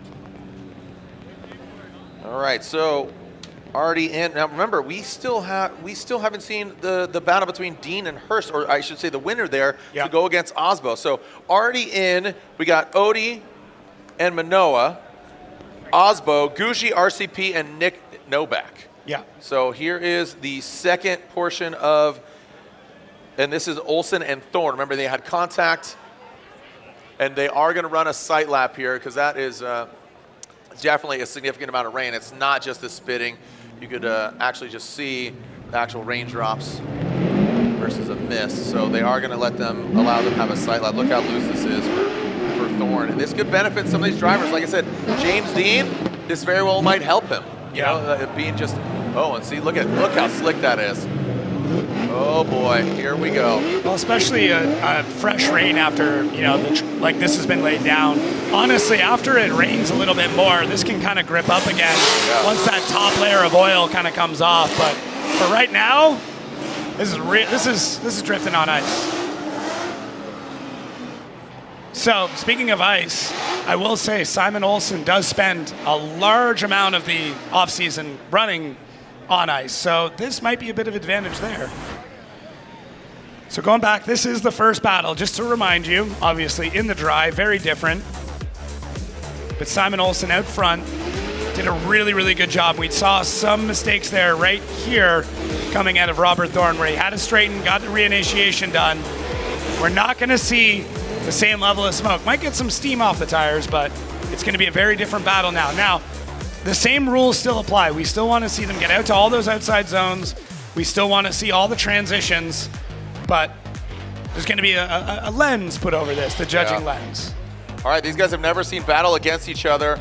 Olsen and Thorne. Let's see the winning percentage, 27 and 51. So this is the second half of this battle. Keep that in mind as Nick Noback said very soft-spoken, but a smile and thumbs up says it all. Noback moving on, yeah, and you know, here we are looking at Thorne with a traditional racing background compared to, you know, the Norwegian pilot who's, you know, familiar with driving in the rain and even the ice. So that, I know, you know, both him and Freddie have been doing a lot of ice racing over in Norway. I saw Castor was over there, Brandon Sorenson was over there, a lot of guys going ice drifting. So that was definitely cool to see the camaraderie there. But right now, here's the second half of it. That ASM, BMW, Robert Thorne, Simon Olsen gonna chase him down. We saw a phenomenal lead run by Olsen on that first battle. Now it's gonna be a slow trickle here. Similar to the rain, it's gonna be a little wet, a little slick, and Thorne slowly navigates into that first outside zone, almost like slow-mo. As Robert Thorne crawls his way in, just walk it like a talk it into that outside zone 3. And it is just so slow into that last inside clip. Oh boy. The hard part too is, you know, you had a dry run, you had a wet run. I know.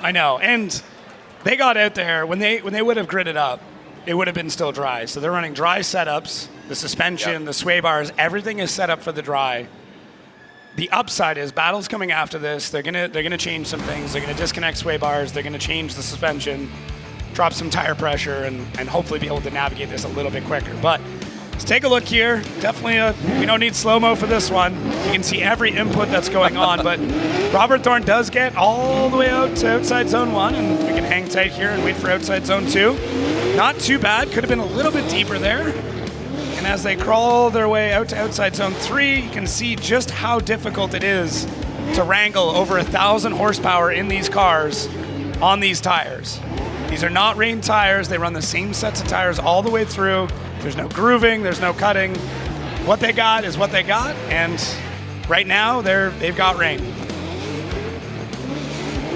So it'll be interesting. I'm curious how the judges are going to lay this out and understand who did better. But yeah, this is apples and oranges. That first dry battle, really aggressive by Simon Olsen out front. Robert Thorne, you know, had some mistakes chasing him down. Didn't get exactly in that pocket. And I like what you're saying there, elaborating on setup and what we're going to see. Yeah, I mean, you can set these cars up to be still pretty quick in the rain, but these were not set up that way before they came out on track. All right, so Vernon, Brian Eggert, Mr. Marin. When was the last time we had rain at Long Beach? It feels like almost like every other year, 3 years. I can't recall. Yeah. But I mean, it's been windy, it's been cold, it's been hot. Yeah. It's been just kind of all over the place. And now here are these guys, you know, out working in the rain. All right, slide up left for Olsen, right for Thorne.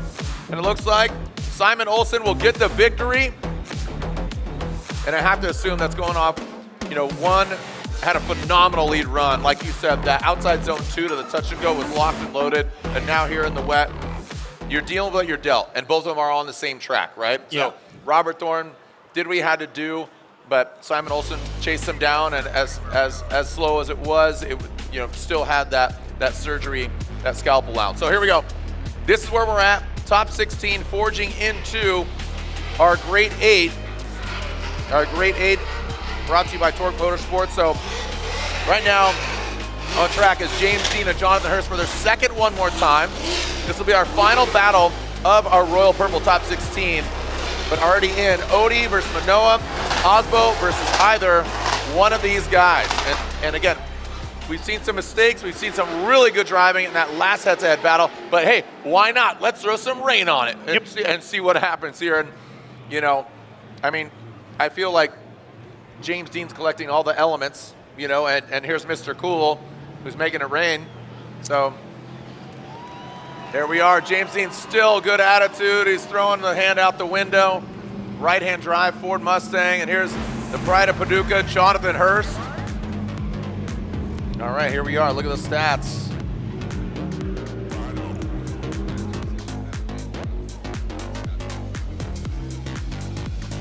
And there you are. You're seeing again against each other. They have never seen battle against each other.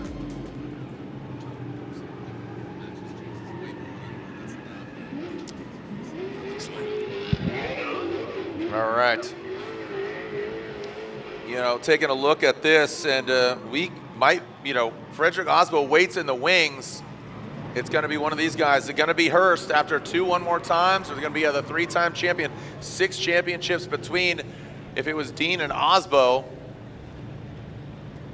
But Gushi, Rome Charpentier, and then Olsen versus Nick Noback. Here we go. Our final battle, the Royal Purple Top 16. Royal Purple, the official engine oil of Formula Drift.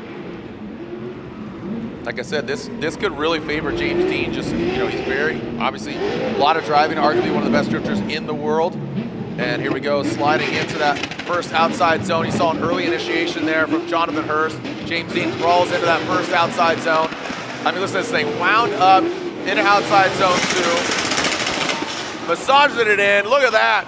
Just standing on the throttle, Jonathan Hurst. And this is where it gets hairy. You can see just that long, slick run there. In his final, Jonathan Hurst adding some flair around that final inside clip. And they bring it around. So just crawling their way through it. If everybody could blow really hard, and maybe we could dry the track.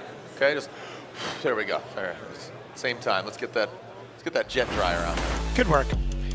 So James Deane, I mean, he's basically driven in the rain most of his life. Jonathan Hurst doing everything he can here. Now, I will say the Nittos do generally struggle a little bit more in the rain, and we don't really know how the Kendos do with the new compound, but we do see that James is able to get out quite a bit of a lead on Jonathan Hurst here, who's breaking the sound ordinance every time he touches the gas pedal.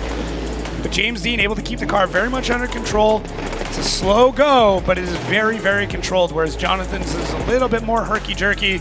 Can see him basically taking that inside clip for a ride. So James might have been, you know, the whole thing's slow, but it was very controlled. Yeah, we've... And this is what the battle could have looked like. But this was James Deane with the incident earlier. So yeah. We've seen rain, we've seen fire. I don't know. We get some wind, some earth. We got all the airbenders. Mm-hmm. Yep. Well, I was thinking more. What's James? Yeah. Talking about musician. Fire, gotcha. I've seen rain. Yep. See sunny days. I thought would never end. I mean, I was hoping the sunny day would never end, but here we are. Yep. James Taylor. Thank you. James Taylor. I've seen fire and rain. 21. Jack Johnson. Tom O'Leary. All right, here we go. So the second half of this battle.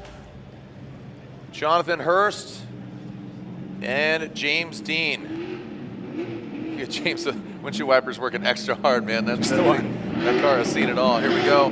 Hurst and Mr. Cool Caddy will be leading. Here we go. Now into this first outside zone. The Cadillac just missing outside. He drops that back left into the wall. Oh, buddy. Little correction there. It looks like he's almost going to lose it. Wow. This thing is just, wow. Wow, it sounds like Apocalypse Now going down. This sounds insane. I think he's auditioning. Sounds like a firing range. Make some noise. It's like he's auditioning for the movie Drumline. Right. Oh, man. Love that car, though. Yeah, rat-a-tat-tat. All right, let's see here. So, Jonathan Hurst, obviously out front in that XLR. A little bit of a boop there. James Deane, okay, that's how you need to drive in the rain. Jonathan getting on the throttle nice and early as they start to push out now. Obviously, James Deane able to keep everything under composure. We did see a bit of a gap here previously, but James able to close that in. Jonathan throwing a ton of angle, big correction there with the e-brake as they go around, and this is where we get all the limiter at this point. So James a little bit further back than maybe where he could have been. Jonathan able to stretch out a bit of a lead there. But the judges are going to take a look at both runs, understand who did better in the lead, who did better in the chase, and see what the overall driving ability was of both the drivers. I mean, this is not easy.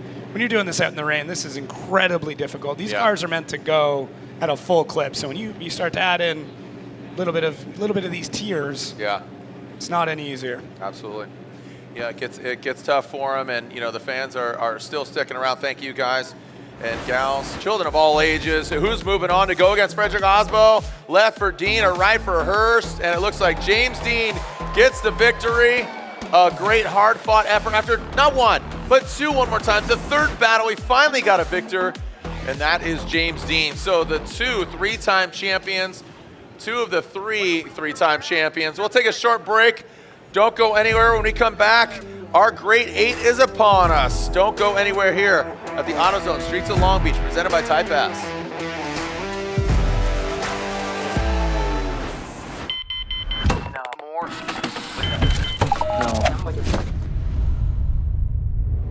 Is this it? This is it! Passionate about a life in racing? Circle track, drag racing, drifting, or monster jam. Find it all at the University of Northwestern Ohio. The passion here is very different than I've seen any other school. You guys set them up very, very well to succeed and to win in a big-time way. The fact there's a school you can go to for racing is just a little bit insane, but it's very cool because it gives kids like me the opportunity to chase that dream. See where your future can take you with a high-performance motorsports degree from the University of Northwestern Ohio. If you think the only thing that really matters is how fast you can go, we want you. Join us at Toyota Racing.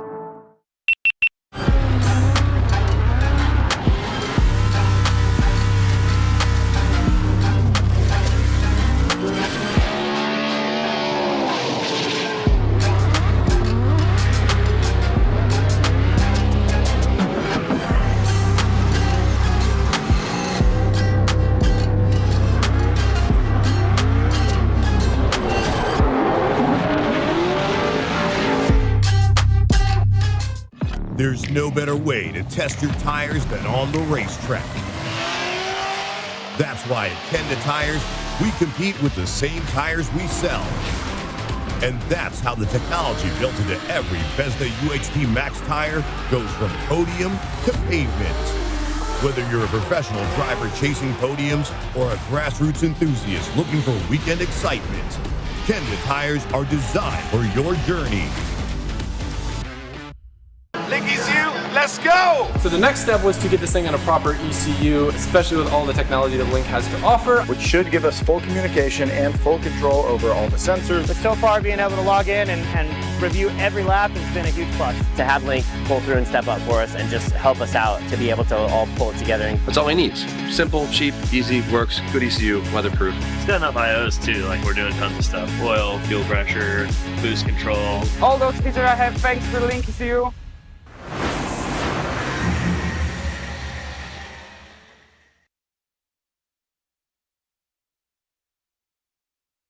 Formula Drift is brought to you by BC Racing, the official suspension of Formula Drift. Go for gold. Tuerck Drift 2, the official drifting game of Formula Drift.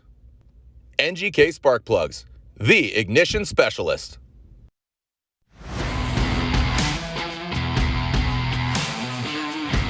All right, we are back. It's a little wet, but yeah, you know what? We're still going to keep on going. A little slower, a little more steam as opposed to smoke.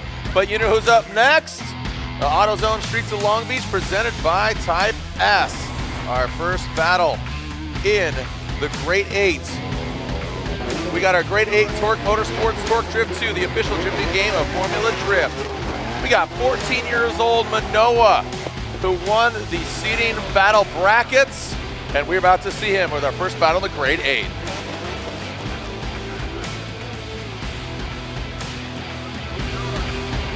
Taking a look at this 14-year-old Japanese driver, Shinoya Minowa, won the first ever, the debut of this, the debut of the seeding battle brackets. Got rid of single run qualifying, and I think it was a great success. We saw, it's just all the essence. It's all just top to bottom. So we are here in the Grade 8s. Again, wet conditions, sight laps are going down. So let's see how Minowa, we talk about how much he practiced and how much of a role simulators play for a lot of the drifters and drivers and motorsports in general, but don't know if Minowa partook in any wet drift practice on his sim and what that looks like. But here we go, Odi Bakchis, Minowa there in this sight lap.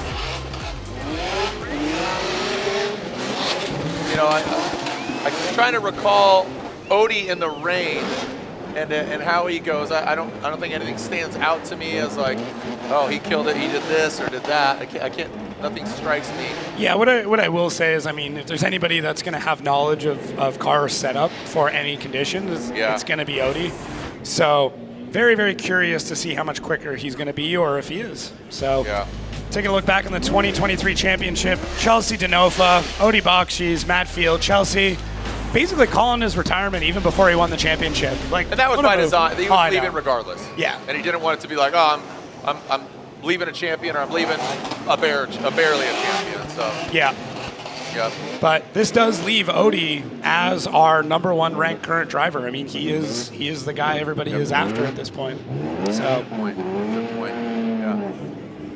Means we got the new kid on the block coming in and see how he does against the setup king. Minowa, Odi Bakchis. Yeah, and like you said, what a great introduction here. He's going against the currently active competitor that is the highest ranked. Yeah. So Odi Bakchis. So here we go. 2 wipers versus 1 wiper. So we're narrowing it down to. And again, we saw them crawl through. Just come on, Rain, go away. Go away for me, would you? All right, sending cars. Odi will lead, Minowa giving chase. Welcome to Formula Drift, 14 years old, Hiroya Minowa. See how he handles it? Just smell the rain. Wind, a little cold. Here we go. About to heat things up. See if we get some steam here. Minowa shimming his way into that first outside zone. Looks like Odi, like you said, that setup king. He does tap the wall. This is pretty interesting here as Odi now comes into that third outside zone. Minowa, look at that, he drops in. Minowa crawls into that third outside zone and approaching that final inside clip.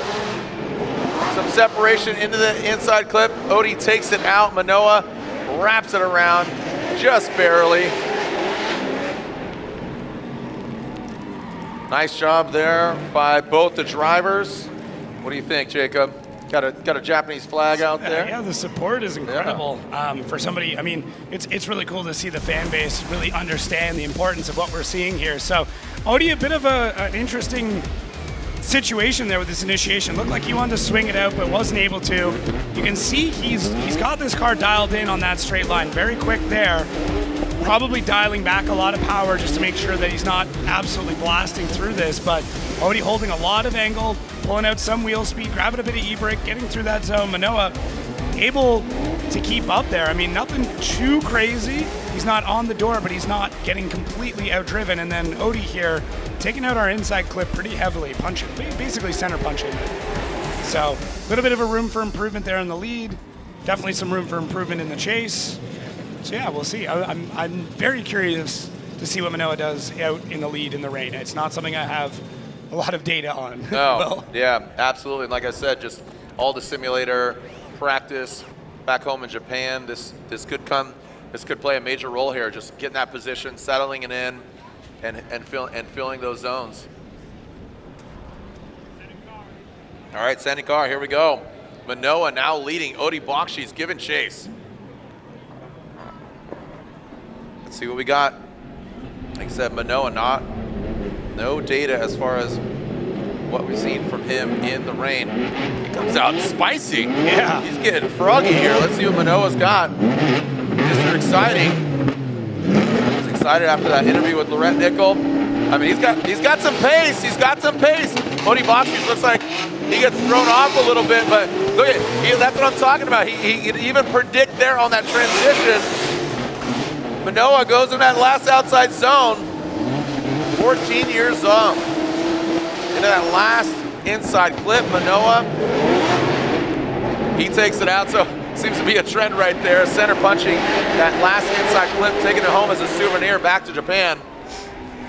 You're gonna have to check an extra bag to bring that comeback. Yeah.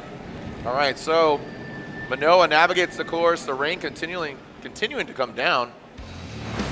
What do you think, Jacob? Well, Odie did have to get out of the way. I mean, the chase driver does have to kind of concede that to the lead driver. Minowa really getting the car out there. Doesn't really benefit him too much, but we do see a lot of angle coming out of that car. Nice wall tap there. Odie doing everything he can to hold that car back, and then we see how those S chassis move in transition as we start to push out towards outside zone 3, and you can see Minowa taps, Odie taps. Just playing shadow games at this point in time.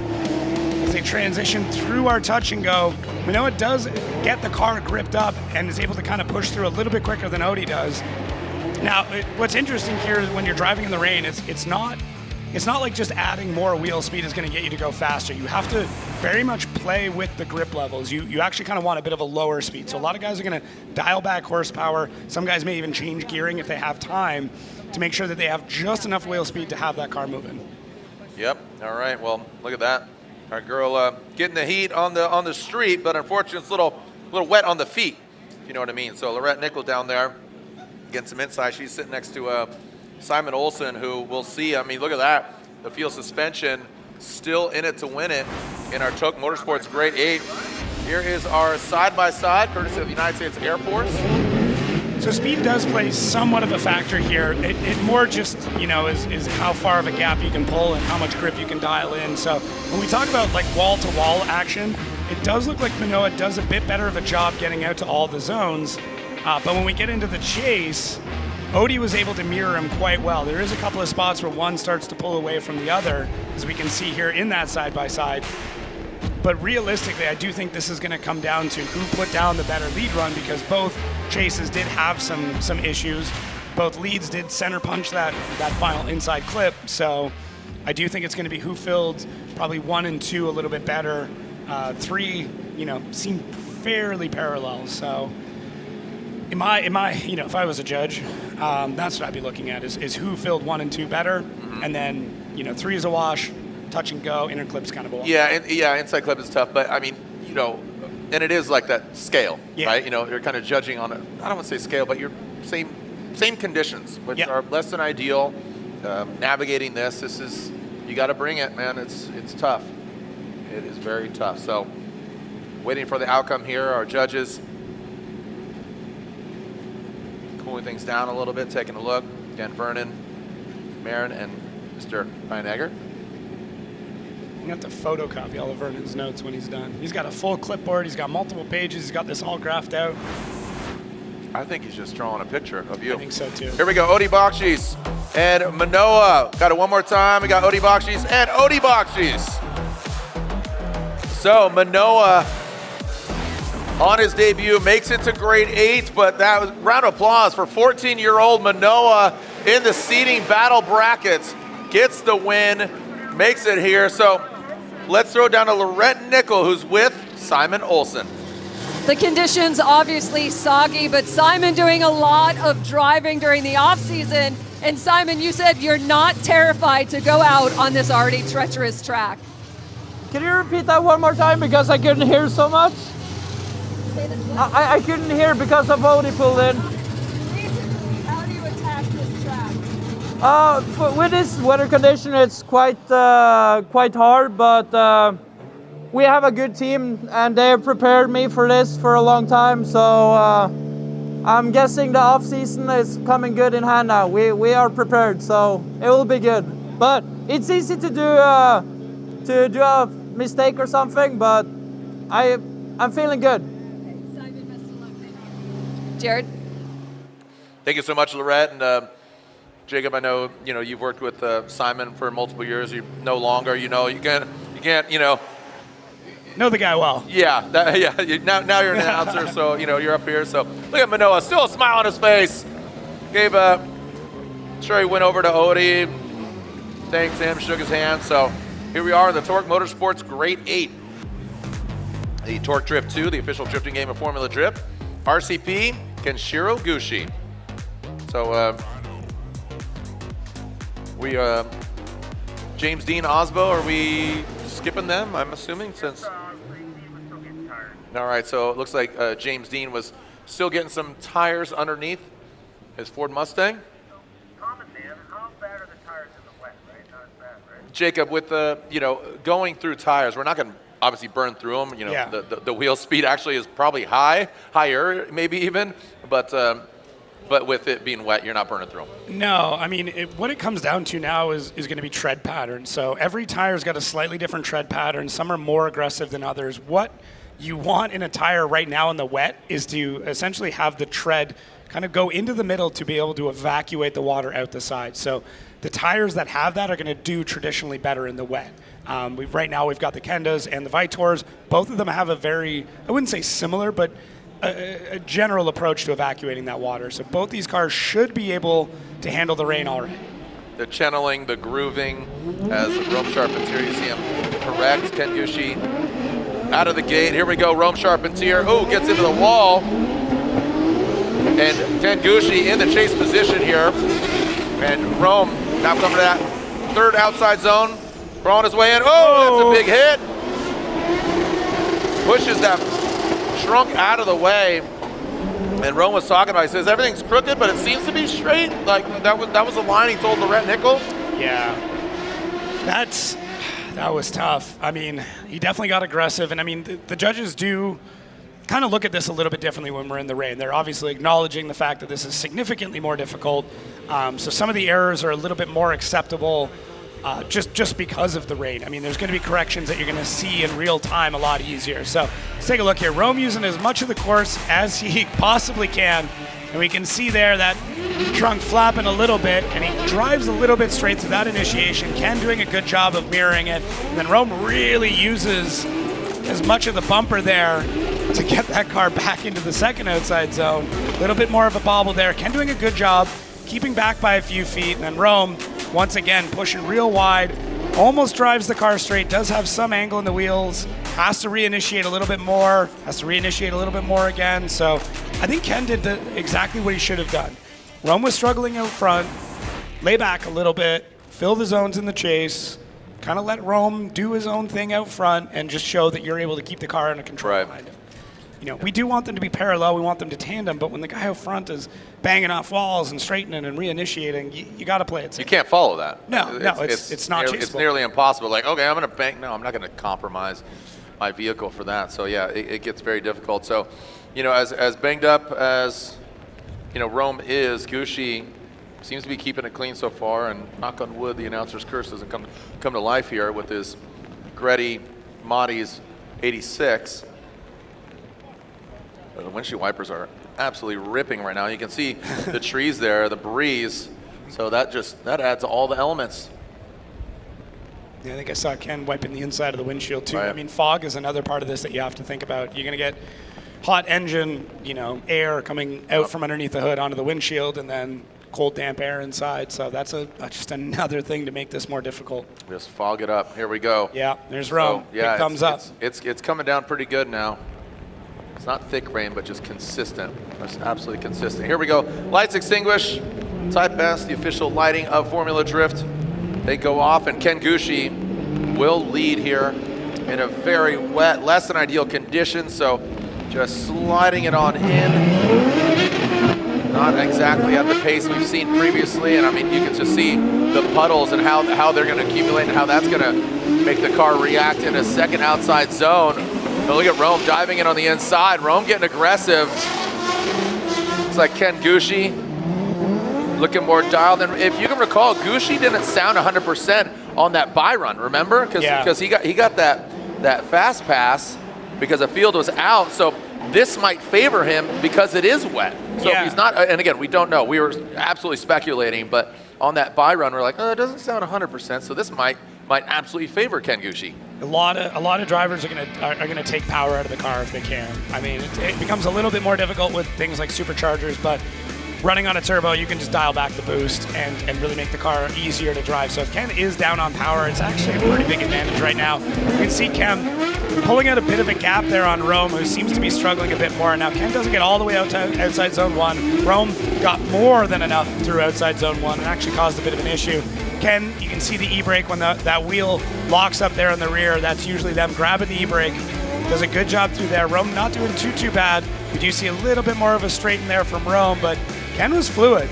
I mean, he got all the zones. He didn't quite, fill them completely, but there was no major mistakes in the lead there. So I do think there's a bit of an advantage for Gushi on this one if I was a betting man. All right, well, there you can see the field guys watching on. Odie is already in the Final Four, the Type S Final Four, and he's going to be watching on his teammate.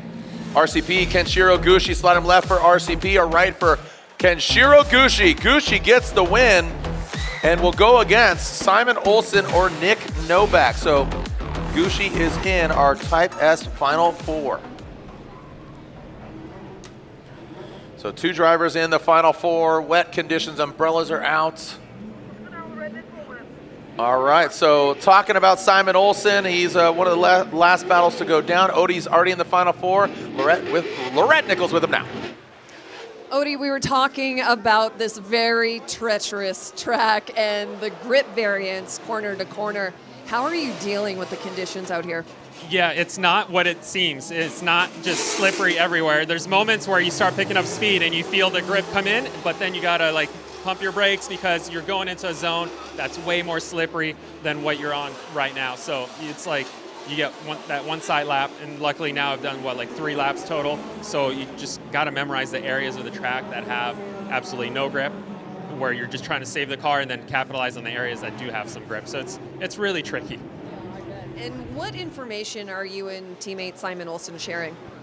Well, it was very helpful for me because when I was about to go, Simon had just done a wet lap, full wet. So we have some settings that we can play with the engine, and he shared what setting worked for him. I just dialed right to that, and he kind of told me his strategy, what he did to get from one point to another. I know he had a clean pulse, so I honestly just took that advice and kind of ran with it and put my own flavor on it. Odie, thanks so much. Thank you so much, Odie Bakchis. And here's a look at the overall bracket. Odie and Gushi are in. Next up, James Deane and Frederick Aasbo. That should be fun. Yeah. Again, Ireland, Norway, a lot of wet, a lot of ice. Olsen, another Norwegian driver. Nick Noback. Don't know if Vegas is going to really help him out too much. A lot of rain. Yeah, both of these drivers right now have a great pedigree when it comes to wet driving, and yeah, it's this will be a good one. Yeah, champion versus champion. 6 championships between them. Oh, yeah, no, not just a champion. Championships. Yeah. Talking about battleships, man. Talking about 6 overall, 3 aside. James Deane, Frederick Aasbo. The only other driver that has 3 in addition to them, Christopher Forsberg. Making me hungry thinking of championships. I go for a nice bag of championships. All right, here we go. And we are seeing James Deane come on out swinging. Let's see what Frederick Aasbo does. This should be a fun one to watch. We already saw James Deane in the all-wet conditions. Freddie now joining the party. Into that first outside zone, getting into the wall. Look at James hanging out there. Freddie throwing under the bridge. Look at that, just an absolute roost coming off James Deane's car. Oh, we got a wall tap.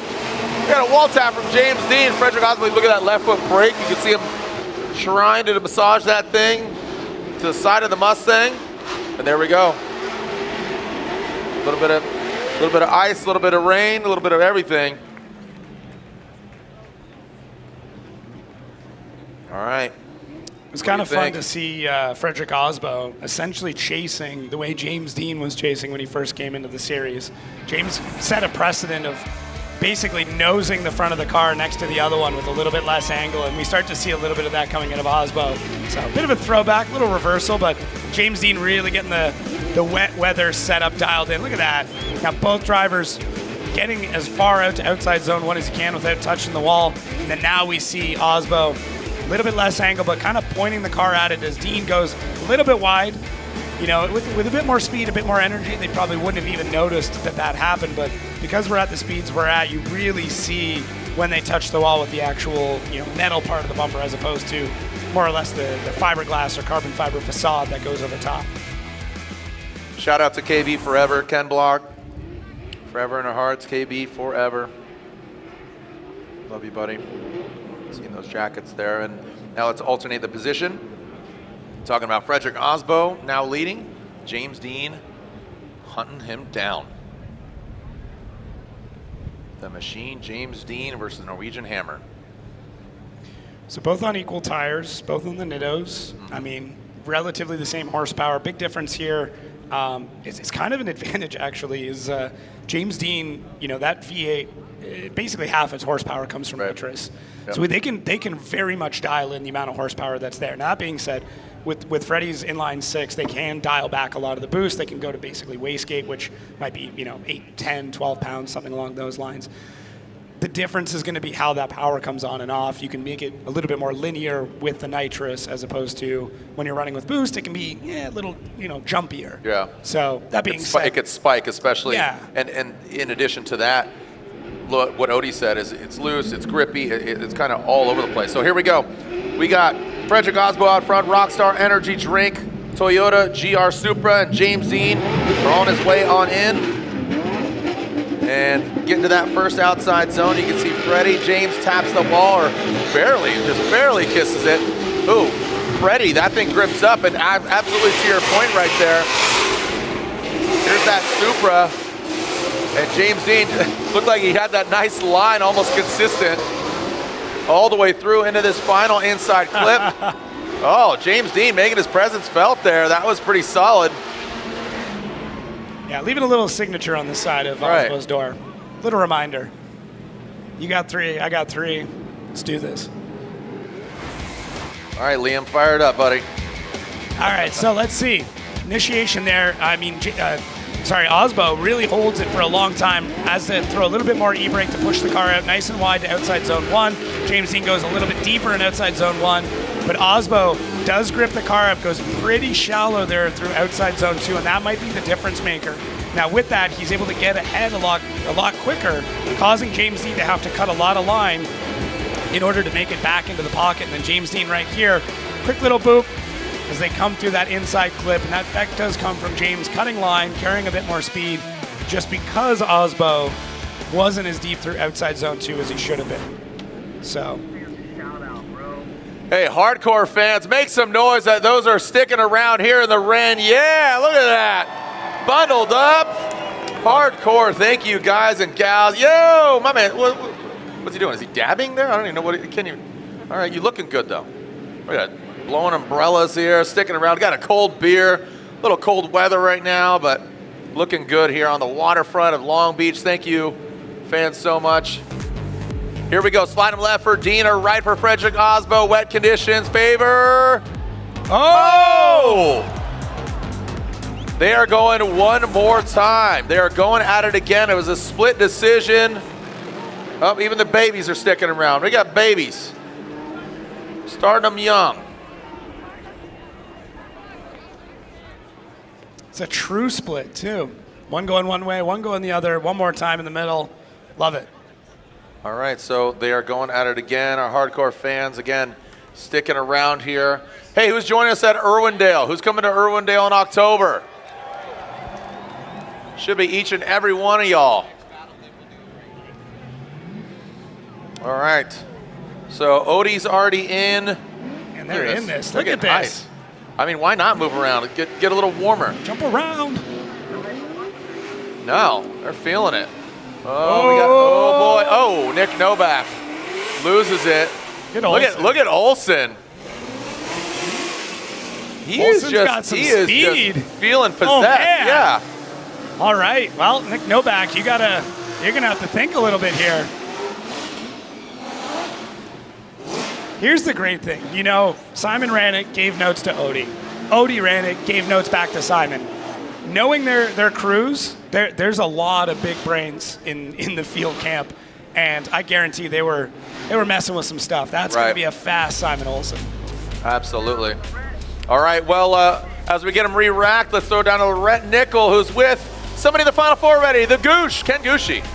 Yay for Ken Gushi into the Final Four, and in this very wet, slippery Long Beach course, you had Matt Field drive by you and give you some advice. What was that? Absolutely. He just said, unfortunately, he had a very unfortunate DNF, and I had a bye run. But when he came by to drive his car back, he just said, play smart. Obviously, the weather conditions have changed. It's very slippery and wet now, but I have been getting a lot of practice time and seat time in the rain, especially in Formula Drift Japan. So just played it smart, used my experience, and here we are. What are your expectations? I mean, I think for us, well, we've been struggling all weekend, and to be honest, we've had some lucky calls go on our way today. But I have a new engine setup, new tire package with Kenda tires, and obviously, you know, with coming into a new season with a lot of unknowns, it could be challenging, but it just seems to be meshing well, and I couldn't be any more excited. Struggling with what? Just getting into the rhythm as a driver and meshing with the car. So. Ken, thank you for your honesty. Jared? Thank you. Great question there, Lorette. And yeah, it's great to be transparent and just seeing that, you know, coalesce and come together for Ken Gushi. Love to see that from him. Just again, a driver from day one. Diego Higa joining us here in the bleachers, cheering on his fellow competitors. Diego, who's cracking, doggy. Thanks for joining us, sticking around, cheering on. He's a fan of drifting. Here we go. We got Simon Olsen coming down the chute. Nick Noback into that first outside zone. Crawling their way on in, and look at this. Simon Olsen, I mean, he's driving like it's not even wet at all. Again, this ice racing paying off. Nick Noback, you can see him turn on. You can see him turn on the water fountain out back. And now into this final inside clip. I mean, look at that. Olsen is driving so well in this wet. Nick Noback, like I said, you got Norway versus Vegas. You know, it does definitely rain in Vegas. We've been out there when it's rained, but not quite as icy. Oh, look at this, my man. And here we are looking at James Deane wiping down the windows. But look at this. Yeah, what a performance by Olsen. This was great. I mean, Simon, they've done something with this car setup to be able to get this much speed out of it. I mean, shouts out to Nick Noback as well. He kept up. Now, you can see him having to waver the car back and forth, but right here, we saw this earlier with the Thorne battle. Simon getting the car basically full lock and just holding it there and still able to get out to the zone. Now, he does get out there a little bit later than maybe he should have, but the amount of angle that he carries and still holding speed, I don't know, like, it's like they're running some sort of Hikis rear end or something. They're able to push the car through it. It's crazy. And I mean, Nick Noback, it's tough. I don't know how you chase something like that, but wow. All right, got some Padres fans in the building. And here come the boos. Gotta love that. Yeah, there they are. I don't know if you saw that game last night. Nah, I missed it. It's a close one. And Noback and Olsen. Let's alternate the order. Noback will now lead. Who's going against Gushi? We're going to get a victor here. Nick Noback coming out. Kenda tires. You talk about, again, the variety that everybody's running here. Little feint entry by Nick Noback. He initiates and throws it out. Corrects a little bit here. But Noback, boom, goes hard into that wall. That can throw him off. But Simon Olsen still on pace. Olsen still keeping it going. Oh. You know what? That could have been a lot worse. Yeah. It could have been, regardless. Olsen got banged up a little bit, but guess what? I think that's going to lock it in, seal in the flavor for Simon Olsen. I believe Olsen's going to win. We'll make it official in just a moment. Yeah, Nick did what he had to do to keep the car from just absolutely burying it into the wall, and Simon did everything he could to get out of the way. A little bit of contact there, but I mean, save the cars. The back ends. Yeah. Always go to the back. Yeah. Just back it in there, baby. Yeah. All right. Oh, here we go. Let's make it official. Slide him left for Olsen or right for Nick Noback. One more battle to decide who goes into our Type S top 4. And Simon Olsen gets the win. Olsen versus Gushi on one side of that Type S top 4. When we come back, James Deane, Frederick Aasbo, 6 championships between them. Who's going against Odie in the final 4? When we come back here, AutoZone, Streets of Long Beach, presented by Type S.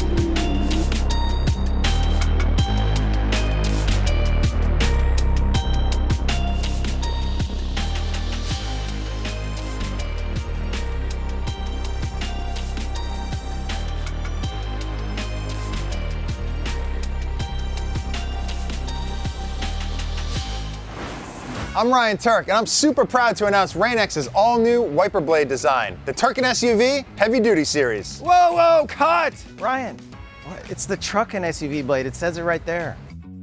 These new blades are specifically designed for truck and SUV windshields. They're tougher and built for rugged weather. Like I said, the all-new Rain-X truck and SUV blade, engineered not to be turked in tough conditions and built for your truck or SUV. Get a pair today, only at AutoZone. I mean, I still like the idea of a Tuerck and SUV blade. Turn your passion into a career at the University of Northwestern Ohio. From high performance to automotive, diesel, and everything in between, you'll find a degree that will get you a job. Students that go through our programs have fantastic experiences and they come out getting good job placements. 70% hands-on, no out-of-state tuition, and accredited degrees in trades that are in high demand all across the country. 10 out of 10. If you even think this is the right place for you, you better just go. Learn more about your future at unoh.edu. This season, Toyota Racing is looking for jaw droppers. Break for Martin Truex right there, the fastest lap of the day. Iron stomachs that can stand the pressure. And quick draw thumbs that leave their own smoke trail. So hold on tight and strap yourself in. This season, we want you. Join us at Toyota Racing.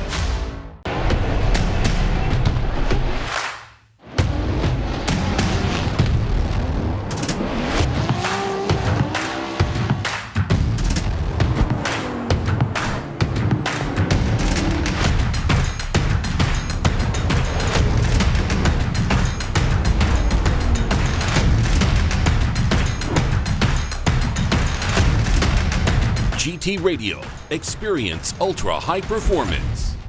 We've been holding power you make for 30 years. But here's the real question. How much torque are you making? Because every single ACT clutch is rated by the torque produced at the crank. That's all your clutch cares about. Your power, your performance, your success.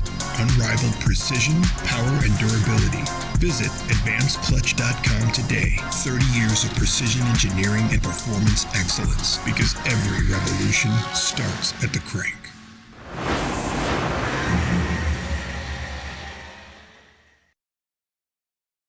Formula Drift is brought to you by Link ECU. Link Engine Management, the official ECU of Formula Drift. K&N, the official performance air filter of Formula Drift. Ford. Nitto Tire.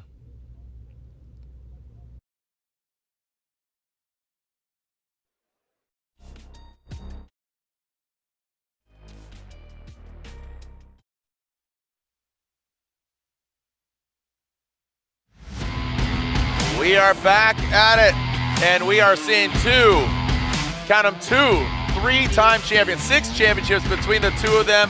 You got Norway, you got Ireland, and you got 2 gentlemen that know how to drive in the dry and in the wet. These guys, seeing Freddie, he had surgery on his thumb. Did you know about that? I saw him down there. I was like, y'all good? He's like, oh yeah.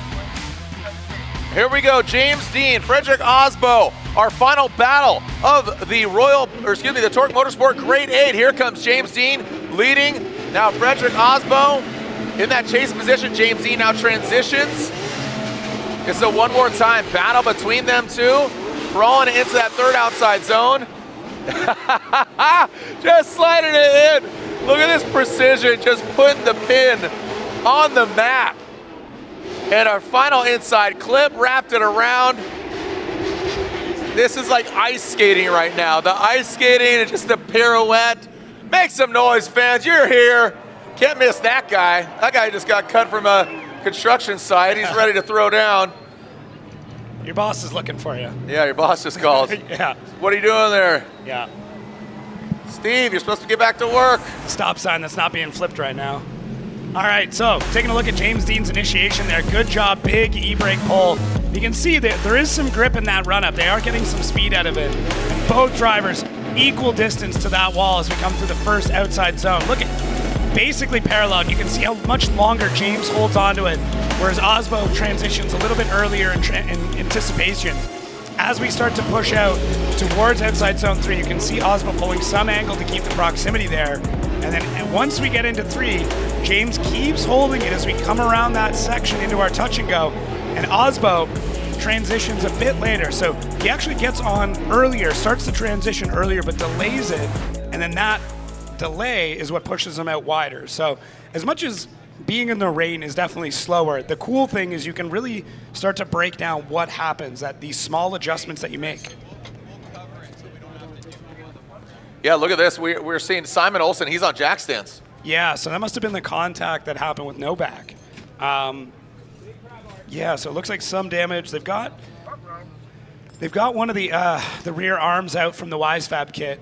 We talked about it earlier. These kits are meant to break in very particular spots, so it should be a quick fix, but never know. Yeah, they want this to run as long as possible. All right, here we go. Sending car this side. We got Frederick Aasbo. The one more time battle between these two champs.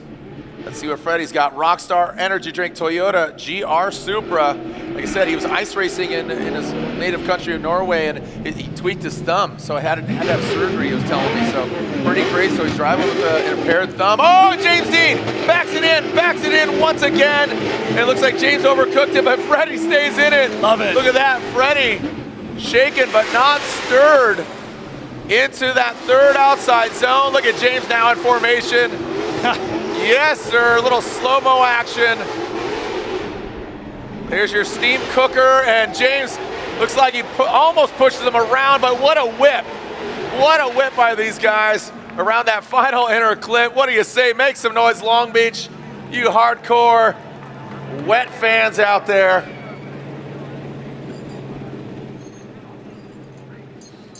And here we are taking a look at Simon Olsen. Olsen in the final 4. Tools coming out is always a good sign. All right, let's check out this replay. So, bit of a straighter line approach there from Aasbo, and you see Deane get on the power. You can see the car bouncing around a little bit. And right here, Deane throws a bit of a hip check that pushes Aasbo into the wall a little bit more, and then Aasbo uses that momentum to start to pull a bit of a gap on James Deane. You can see a little shallower through 2, and then James Deane knows that he's behind. He knows that he's made a mistake, and that is when James Deane drives the best. And now he just decides to bury the front end of that RTR into the side of the Supra through the transition, nice and parallel. And right here, we get another hit. So James Deane's like, look, that's almost over. My car's already caught fire. let's just have some fun with it. Wheel going on Olsen's car. It's a great sign. Yeah. We'll be checking some alignment here, but yeah, I mean, the field team's able to get that car. I'll tell you what, Odi Bakchis guaranteed a podium. He's our number 1 qualifier, given that Chelsea, last year, obviously the champion. Right. He's not here, so Odi slides up to number 1. So Odi Bakchis guaranteed at minimum 3rd. Obviously, would like to better that. And on the other side of it, you have qualifying. So yeah, I think. Yeah, and yeah. So you'll see. And Simon also qualified 3rd. Excuse me, not qualified 3rd, but 3rd seed. Yes, yeah. So judges looking to see the hit again. Where was the issue? Was it Freddie that wasn't initiating or pushing out fast enough or getting deep enough in that zone? And did that cause James to kind of slide into him? So we'll see it here better with this angle. So look at, Freddie was kind of straight coming into that. I don't know if Freddie would have made it all the way to outside zone 1. James kind of pushed him there. But at the same time, just because the driver in the lead is not going potentially where they should have been, doesn't mean that you have the right to hit them. Yeah. So, look at that. All right, he's rolling. Yeah, they'll probably get some toe plates on it. There they go. All right, taking a look here. Again, analyzing those runs, the contact here from James Deane in that chase position. Like you said, it doesn't justify. You can bash into him, but Freddie goes into that first outside zone. This is what we're analyzing here. Watch Frederick Aasbo. Look, yeah, it does look like a little wheel-to-wheel action now. Ready, bonk. Yeah, might have even forced him into that from James Deane. All right, old Dirty Panda holding it down. You getting a text message? That's what that was. Yeah, that's fine. All right, Judges so again, still looking through replays. It looks like trying to make that call. Judges analyzing it. Again, this is our final driver for our Type S top 4. I wish I could film Brian's hand right now. Yeah, man, you guys still sticking around. How are we doing? Stomp your feet, Long Beach. Stomp your feet. Let me hear you.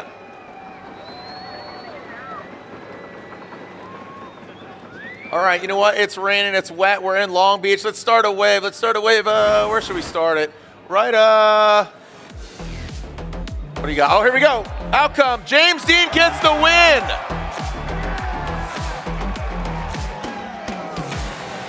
All right, James Deane gets the victory.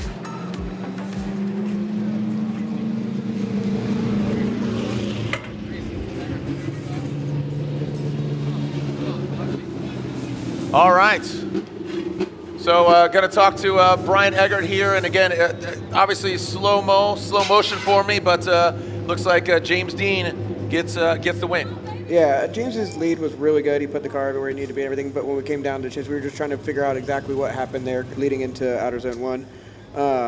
It just looks like Aasbo was coming in a little bit too much on it, and when James is coming in, he lets off, and it's weird. We had to watch it a bunch, but you can see the puddles in the water, and we couldn't really tell at first if it was like an e-brake pull or what that did it, but we kind of put it on Aasbo and then gave Deane the win as a result.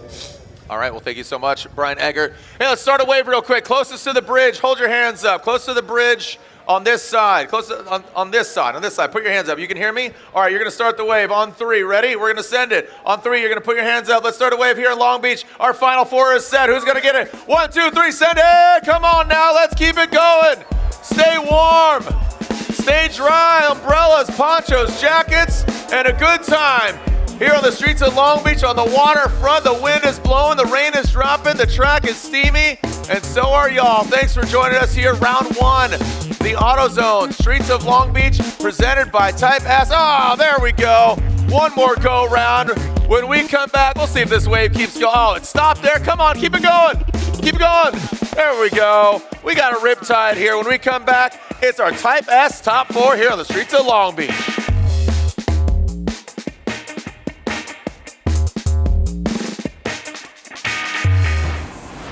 Looking for what comes next? For that moment when everything finally... 1 minute!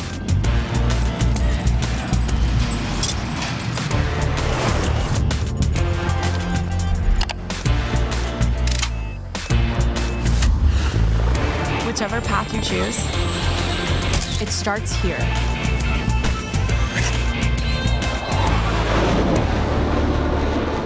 Max Gear is a high-performance synthetic gear oil designed to provide maximum protection to heavily loaded gear.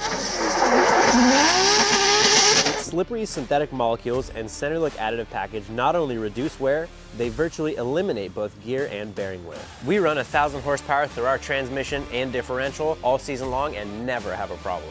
Eliminate a variable. Drift with Royal Purple Max Gear. Pour purple, Royal Purple. You can find Max Gear at O'Reilly Auto Parts. モータースポーツで得た高度な技術をすべてのレイズホイール一本に込める魂は永遠に変わらないビヨンドザレボリューション The concept is racing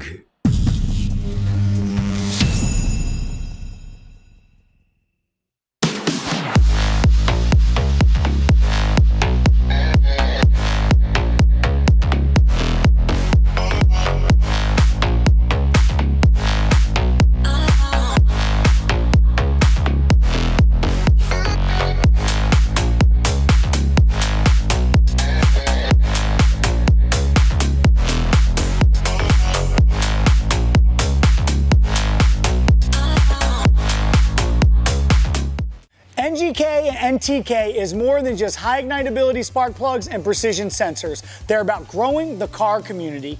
This is why they're introducing Shop Squad, an automotive meeting place for shop owners, service writers, technicians, students, and industry professionals to come together and share knowledge and encourage self-growth. Enrolling is free, and you have access to on-demand training, digital newsletters, product launch information, and more. Woo!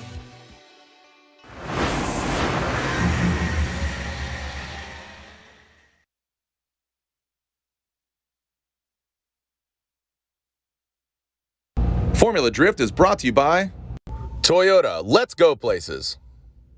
Royal Purple, the official engine oil of Formula Drift, the synthetic expert. Rockstar Energy, the official energy drink of Formula Drift. 3, 2, 1. Shout to the north side, shout to the south. Step to the rhythm down on the dance floor. People like that now, make you want more. Yeah, I get hype, yeah, I get raw. Shout to the north side, shout to the south. East to the west, yeah, we're going out now. If you're in town, then give me a shout. Party on that, take it back to your house.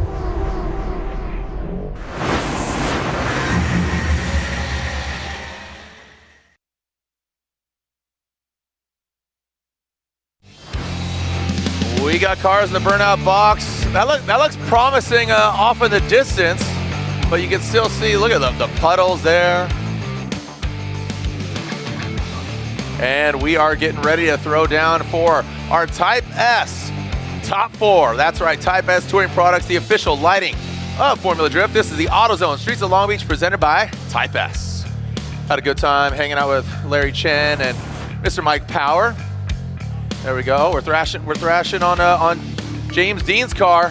That car, that thing has seen all of it, man. Like I said, like James Taylor, I've seen fire, I've seen rain, and love to see the podium again. We'll see if the Irishman can get back on it. Look at, I mean, looks like a marshmallow there. Not talking about the DJ like Charlotte DeWitt there that was partying with Dylan Dozer Hughes, but Justin Smash dropping in. He's our he's gonna buzz the tower. FPV. Look like a Anakin Skywalker here in a pod racer. Did you? Oh, Anakin.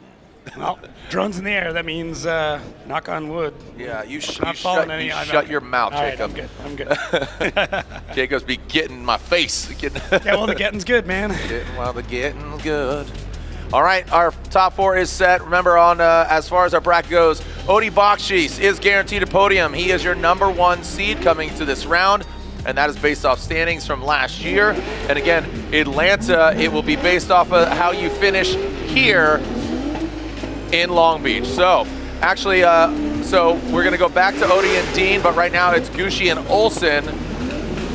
Gushi, who was seated 16th, and Olsen, who was seated 3, again, sliding up because Chelsea Denofa's departure in the championship. But like I said, he was transparent with Lorette. He says, me in the car, driving, working together. I think this very well might favor him that he's in the wet, he's in the rain. But the way Simon's been driving, I don't know, man. He looks like a salamander out there, just living right at home, just wet, slippery, and ready to mingle, man. He's down. This is how nicknames happen. Simon the Salamander Olsen. Yep. I'm not saying no to it, that's for sure. We'll see if it sticks. Hey, look at this. Hey, high fives all around. Ben Hobb, that was the worst high five. Oh, hey, there we go. Yeah, I mean, I have fans come up. They're like, so who's going to win today? What does the script say? Bro. I said, you'll see. You'll see. If there is one, no one's delivered it to me, that's for sure. Right. Well, I wouldn't have believed it anyways. Yeah, I mean, here's James Deane on fire on Tuesday. Here he is in the finals. Broke his collarbone in Irwindale in October, got on the podium. Nick Noback, he won that event. Perfect event, too. Yeah, perfect event, dude. So crazy. So here we are. Simon Olsen on the line. Ken Gushi chasing him down. Windshield wipers are on, and we are sending car ready to spar. Ding, ding. Here we go. Top 4, Type S. In this corner from Norway, Simon Olsen. In this corner, Kenshiro Gushi, representing Japan and America. Olsen comes out in that field suspension, S chassis. looking a little drier. Look at Simon Olsen looking a lot more confident. Little handbrake pull to massage it into that first outside zone. Gets it out there, taps that back left bumper. That bash bar takes it. Oh, Gushi straightens up, but you see him try to regain that position. And Simon Olsen out to the last outside zone. Hits a little late here, so that's gonna definitely throw both of them off. But I think you really do have to modify according to, and right there, just going from that black asphalt to that concrete, it's gotta get slick. And that's what Odie was talking about. So what's good right now is, Gushi's independent by himself. Deane's out there by himself. But look at on either side, it could be an Odie Olsen final. Yeah, it's could be. I mean, there's a lot of variables that still have to go through, but that would be absolutely incredible. So Simon Olsen, once again, doing what he did before and holding a ton of angle in the car. You can see how that line looks really good. Does have a bit too much of a hit there on that first outside zone, but then the second, a very modified line that he's running here. Now, the judges will allow you to run something slightly different in the wet, and I think some of this is just Simon finding a spot that the car wants to settle into. When we get into like these grip, non-grip areas, sometimes it's actually easier just to push it further into the wet sections of the track because it's a little bit more predictable than having the patchy sections. Now, Ken Gushi following behind, playing this very smart. You can see him trying to anticipate what's going on, dives in here with a little bit of a straighten, some backfires coming out of that 2J from Gushi, and then just not keeping a ton of angle, but keeping the pressure on Simon. And then right here, you can see Ken start to dive in, doesn't quite have the same grip that Simon was able to get, and then shoots it almost a little bit too wide. But Ken's a pro. I mean, he's been through this, he's seen worse. Ken knows how to deal with this. Now, we're gonna swap him around. Hopefully Simon can keep that momentum going.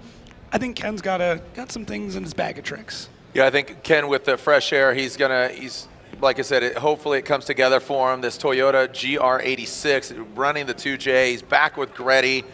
Just a lot of things are comfortable with him, but as he said, still needs to really come together like Velcro. We'll see if he can stick it. Here we go, Ken Gushi out front. Can we kick it? Yes, we can. Here we go, Ken Gushi, Simon Olsen. Chase him down, field suspension, GT radial. Now into that outer zone. There goes Goosh. Ooh, he goes in hard. A little bit of correction there. First real damage we've kind of seen to Ken Gushi's new ride. Into that last outside zone. Look at Olsen. Just the composure there, just waiting. He's in the waiting room to see if he's going to advance on into the finals. Olsen finishing 4th overall last year. Ooh, not the best line from Simon Olsen. He did have good proximity and did mimic Gushi. Yeah, we can see it already starting to dry up as they leave that section. Now we do have, we can see in the puddles there a bit of raindrops still coming down, but these track conditions are ever changing, ever evolving, and we are seeing a bit more drizzle coming down. So let's see here. So Ken out front, big whip initiation as he dives back in, gets that car into angle real early, holding it as long as he possibly can, comes through that inside section across those rumble strips, and then very similar to Simon, taps that wall, uses that momentum, does go straight for a little bit, but able to get a good spot coming through the second outside zone. You see Simon here trying to dial things in, and then Ken, as we come through this puddle, starts to pick up grip a little bit earlier than Simon does, able to play with the grip of the car a little bit better, and that causes Simon to get on the back foot, not able to keep up with Ken as they come through the last part of that zone. So still have a little bit of work to do here, as both drivers needed to improve in a couple of sections, but it looks like Bakchis and Olsen. So check this out. So Simon Olsen gets the victory. So right now, so Olsen in the finals. Ken Gushi, unfortunately, just given his position 16th, he will not podium, but a great effort from his team. He's finishing 4th here at round 1. That's a good points hunt for him. He'll be locked and loaded for Atlanta, the Gretty Motti's team on Kenda tires. So a great effort there from Threes Racing, Toyota GR86. And now the other side. So who is Olsen going against? Olsen will find out. Is it going to be James Deane, or is it going to be the boss man, Odie Bakchis, as they come out scrubbing? And we got some funny communique from Lorette Nickel here. and it says that Vaughn's yelling, he didn't fly here for James to get third. We don't need no stinking third. He wants to get that victory. So this guy's just dancing out here. All right, so man, look at that. I mean, that puddle, I mean, yeah, it's a lot. So yeah, Vaughn's down there in the pits saying, I didn't fly here to have James get third place. So there it is. Knuckles, fist bumps, high fives for Gushi, smiling. And I think all things considered, this might very well be a dub for him, just given him and his simpatico with the car. Yeah, new car.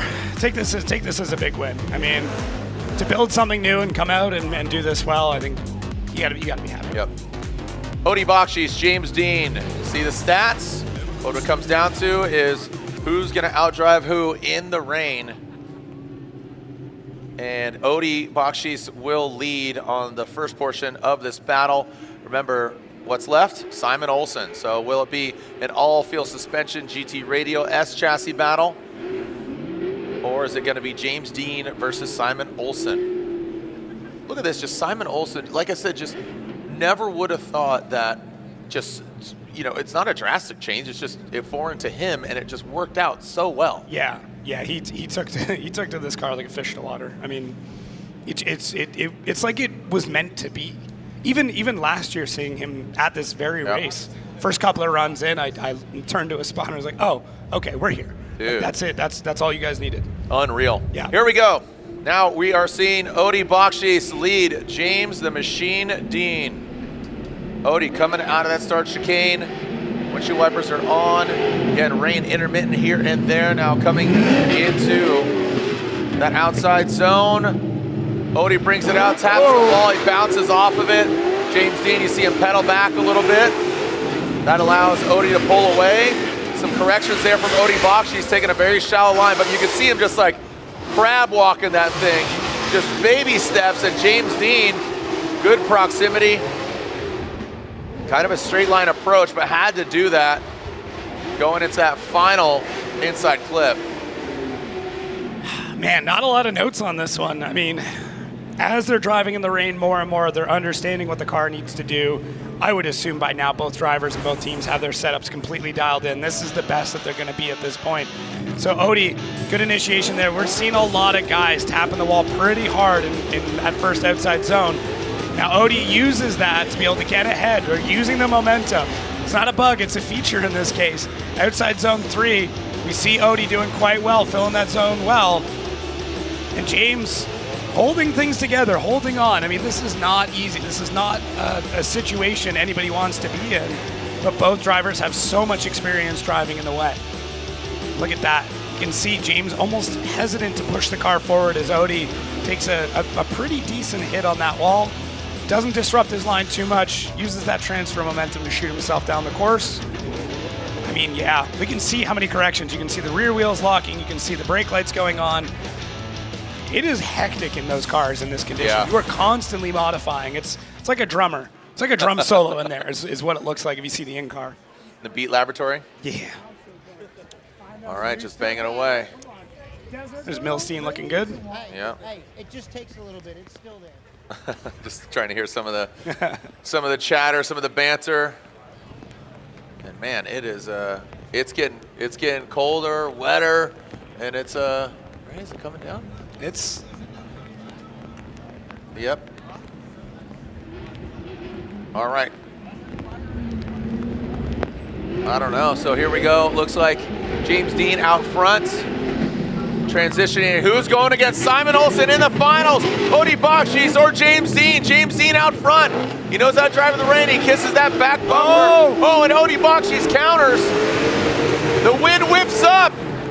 Talking about the wind or the wind. James Deane into the outer zone. Odi Bakchis dragging bumper on the ground, not on the wall. Into that touch and go, and then into that final inside clip. And the rain really coming down now. It is really wet here. It is windy and the rain is dumping.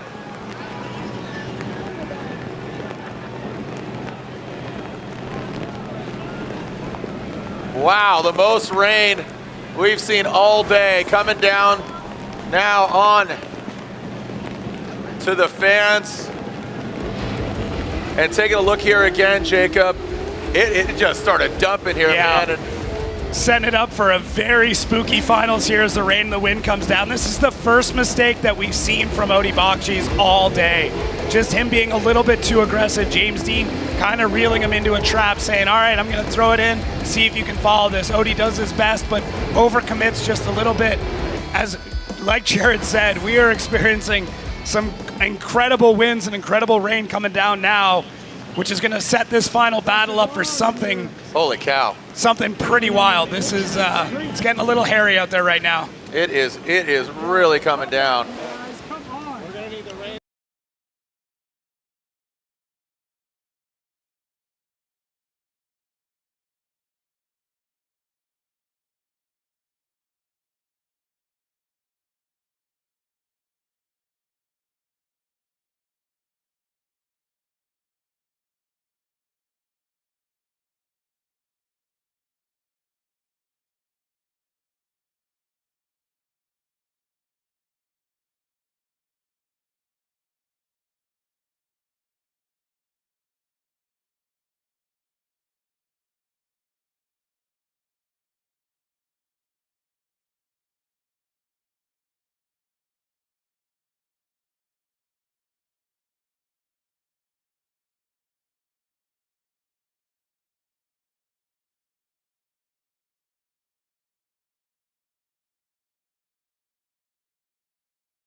All right, so again, we are not online right now on the live stream, and we are finding out that there is a winner, and going into the finals will be non-unanimous 2-1.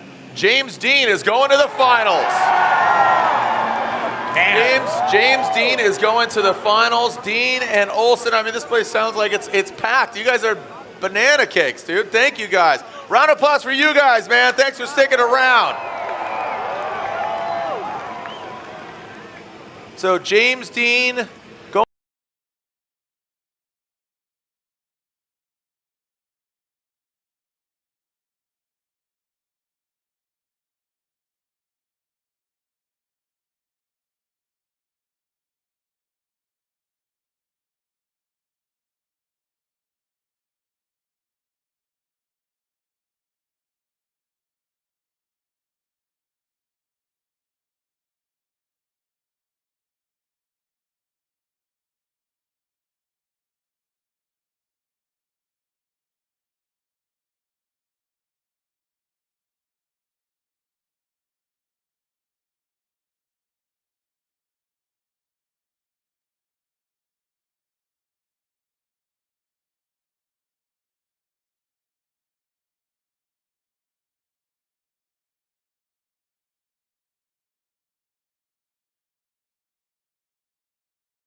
guys need rain in this area? What? Was this needed? Was it wanted? I mean, it's not wanted right now, but like, not at all. I don't know. I don't keep up on Southern California weather. Yeah, we can always use the rain, but as again, seeing the hardcore fans stick around.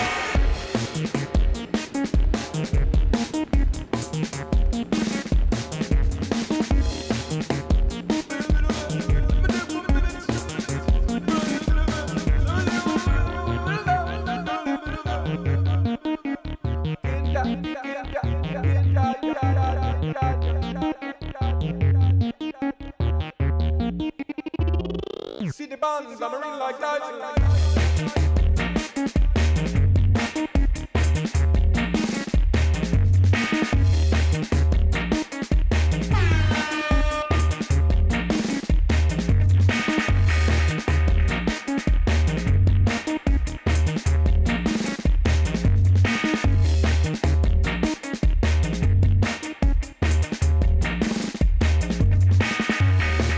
And here we are. So an update on the action. If you're joining us here online, strong wind came in, heavy rain came in, dumped on us. Fans still here in the building. Make some noise, Long Beach, because we do have our finals. Our finals are set, and it is Simon Olsen and James Deane. Simon Olsen and James Deane are in the finals. And again, hearing down in the pits, Lorette's saying that Vaughn's like, I didn't fly here all the way to California to get third place. Well, he's guaranteed at least second, but Simon Olsen wants to get that win as well. So the finals are set. Odie Bakchis locked in for third place as the point scale slid up with Chelsea Denofa bidding adieu and his departure of the Formula Drift Championship. So Odie slides up to first. And here's the thing, Simon Olsen has never won an event. That's true. Right? James Deane wants redemption from last year. Wants redemption from Tuesday. Yeah, he just wants redemption. And so there's a lot on the line here. And I mean, really setting this up also means that going into our next round, you're then going to face the bottom seeded person coming out of that seeding bracket. So there's a lot of advantages that come into this. Yep. So this, I mean, that's the great thing with the new setup is this battle means more than just now. It means Atlanta. It means everything. Absolutely. So much at stake. No sight lap. We are going into it. Our finals are set. No sight lap. We are going right into it. They are ready. Simon Olsen, James Deane. These guys, again, look at just what transpired here. You know, we didn't anticipate rain like this. Didn't anticipate rain at all. We hoped it was sliding, but here it is now, it rearing its ugly head. You know, I mean, it's been insane. The last 4 years, you know, it's been pretty money. But now, Simon Olsen, James Deane, both these guys, you know, you got Norway, you got Ireland. These guys know how to drive in the wet. This should be a very interesting battle given the conditions, given the mindset, everything that James Deane has gone through from Irwindale to Tuesday, catching on fire, again, breaking his collarbone at Irwindale, getting on the podium. As you said, Jacob, you know, your maiden voyage up here in the booth, the entirety of the event. What a welcome. What a welcome, man. So Simon Olsen or James Deane, the wind kicks up once again. And it is a brisk weather. Our starters down there is that Maxon. You got Sopa, the wind kicking up. Doesn't matter, let it go.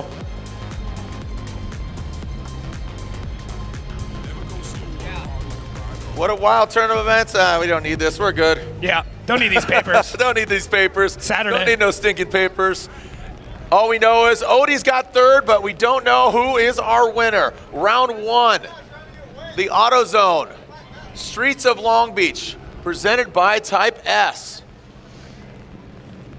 Could barely see the start line given everything that's transpired, and we are sending cars. Look at that. Headlights are on, it's dark. Make some noise! Here we go.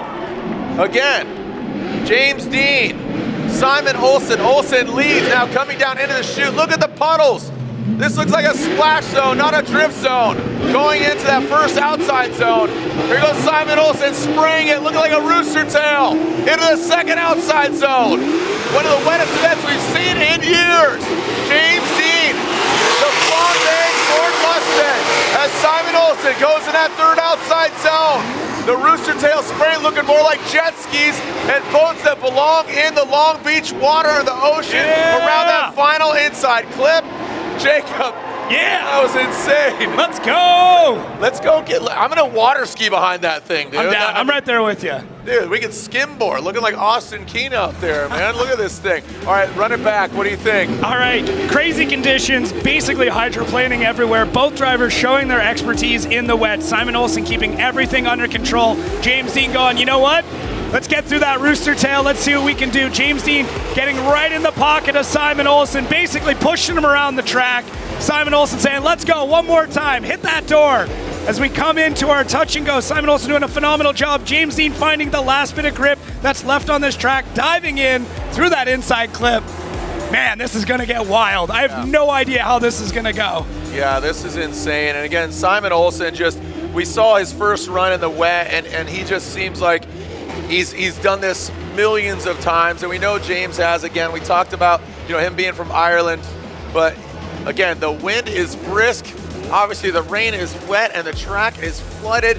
We haven't seen this kind of rain in years. I remember Jersey, actually, notably, Robin Ishida has one of the best videos of him drifting a Subaru, and it was crazy. The rain, it was nuts. We're not dealing with smoke trails. We're dealing with rooster tails. They are spraying water like crazy. Looking like jet skis out there, cigarette boats. We have one more half of battle to find out, or are we? Odi Bakchis locks in third place. And now we're looking for the winner. Definitely brisk right now. So who do we got? Now it'll be James Deane leading. Simon Olsen. James Deane after quite a tumultuous week. The RTR camp. Von Gittin Jr. cheering him on. Ben Hobson making his pro debut, not making the cut into the 32. Remember, in just less than a month, we will be in Atlanta for round 2. Here comes James Deane, the AutoZone Mustang RTR Spec 5 FD. The roasted marshmallow Mustang. A little bit of correction there from James Deane. Trying to go in that first outside zone. Simon Olsen out of correction. James Deane hanging it out quite a bit. Here comes Simon Olsen. Get his first ever victory, maybe in Formula Drift. James Deane, good angle. Simon Olsen pedaling it with the proximity. Almost impeding that and exceeding the front wheels. Here we go, bringing it on home into that final inside clip. Look at this, we got James Deane and Simon Olsen crawling their way across that finish line. What the heck is going on? What is this? What is this? I came to California for sunshine, and what I got was an incredible battle in the wet. Absolutely. And the rain stops. Of course. Wow, let's take a look at this here again, man. All right, drone's still there. Justin Smash is flying too. High risk, high reward, love it. James Deane out front, getting all that grip out there. Simon Olsen doing everything he can to keep up as they transition through that spray. James Deane grabbing the e-brake a little bit there, slowing the car down through the second outside zone, and Simon Olsen looks like James Deane of old, getting ahead of him, pushing him around, saying, look it, this is where you need to be. Pushing that car, and now we see James Deane with a straight line approach through that touch and go. Then we come through this inner clip. Simon Olsen doing everything he can to get back in. So what we need to look at is, did James Deane make any mistakes in the lead? Did he go too hard? Did he do anything that was offline? Tons of angle through there. You can see the Type S underglow lighting up the rain underneath of it.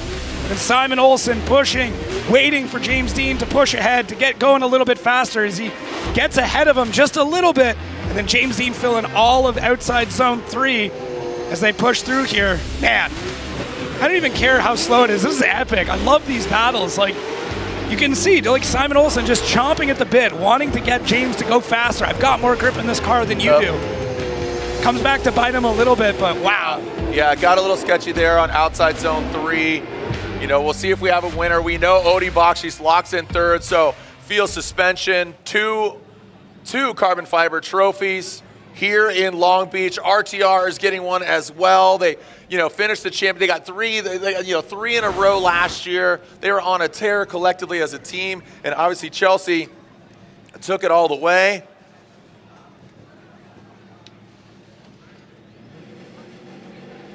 All right. So it looks like Our judges right now, we're wading through some puddles to get back to the judging devices here so we can get a decision in. Vernon may have blown away in the wind. We're not sure. We're looking for him. Everybody give it up for your finalists here in Long Beach.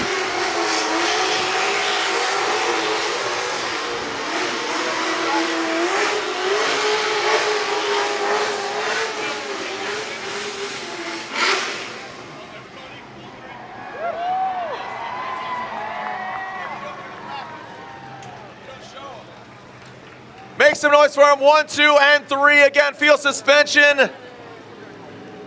2 drivers on the box.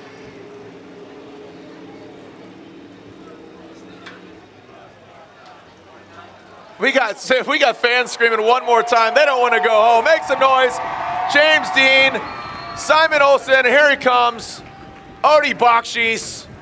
Wet, wacky, wild event, round 1. Remember, in just under a month, we'll be at round 2 at Road Atlanta. Look at the smiles here. Simon's laughing. Oh, man. James Deane, look at this. Absolutely elated. What a crazy event. Jumping out of his car. Make some noise for him. Field suspension captain, Odie Bakchis. Odie Bakchis. All right, let's get this going. Finishing 3rd place here at round 1. The streets of Long Beach, AutoZone, presented by Type S in the field suspension, GT Radio, Vortex Supercharged S15, 3rd place, Odie Bakchis!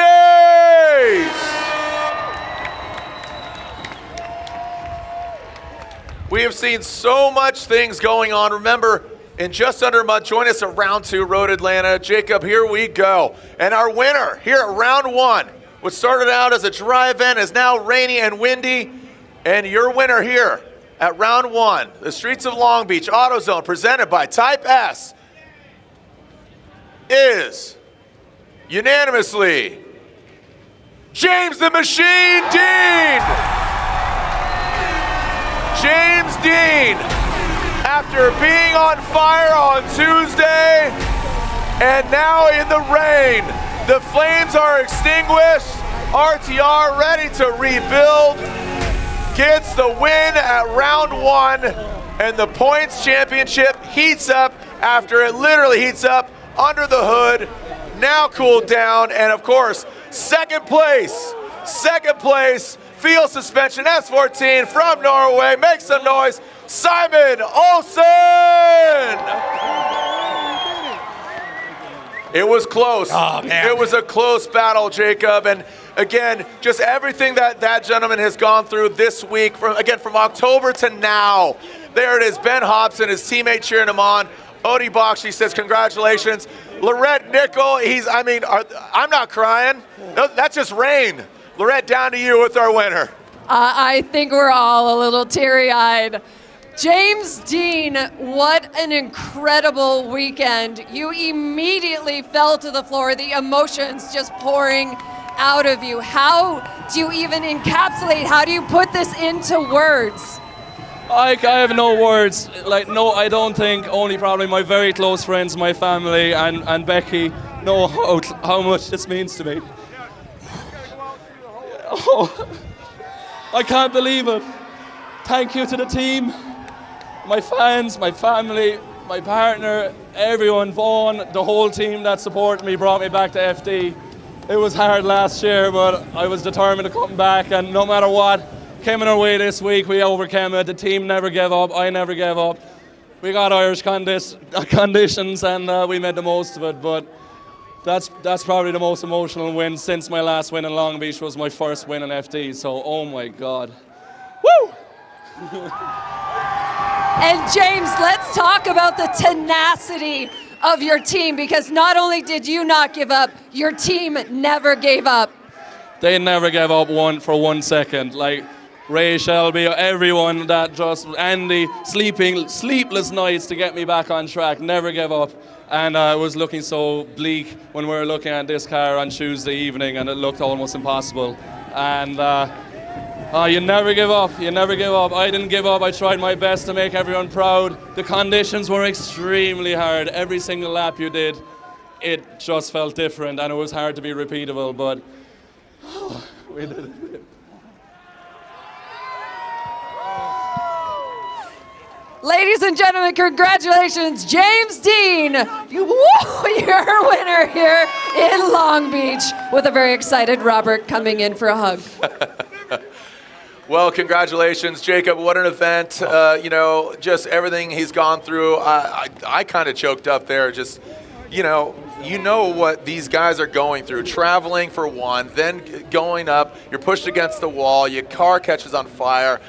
You make the highlight reel in not the way you want to, and it all comes together. Yeah, and this is just what we see on the outside. There's so much more behind the scenes that we don't know what's going on. Those late nights, I mean, stories of people packing bags full of parts just to get them here, but ultimately, at the end of the day, James Deane put together an incredible set of runs as we look through this last one. I mean, he's able to keep his composure. Simon Olsen doing everything he can to try and keep everything under control, but James Deane just absolutely perfect in the swimming pool. Oh man, just and the emotions. Oh. Yeah, unbelievable. Jacob, thank you so much, brother. And again, we're not done just yet, because again, look at Simon Olsen with that hug. He was that close to get his first ever win. But RTR, I mean, everybody's deserving of it. But field suspension 2 and 3 on the podium. Don't go anywhere. We're still partying here in Long Beach.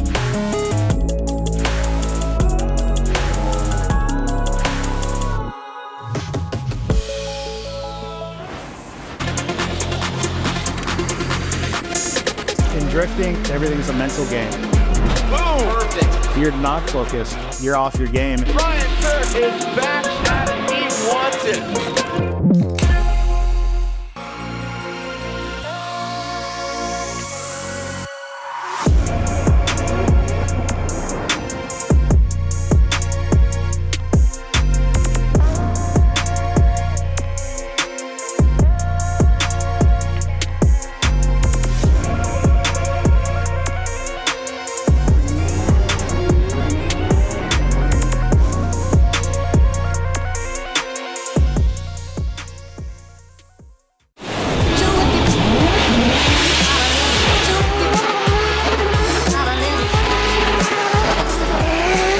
Extreme Performance Racing, battle tested in Formula Drift for the last 4 years.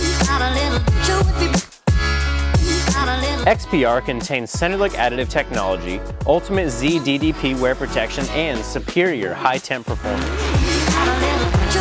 Pour Purple, Royal Purple, the synthetic expert.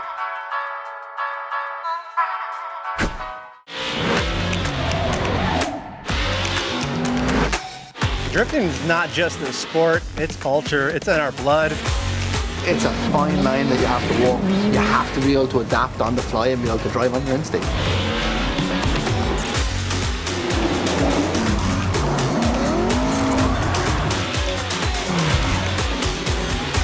Tires are what we live and breathe in Formula D. We couldn't do this without them.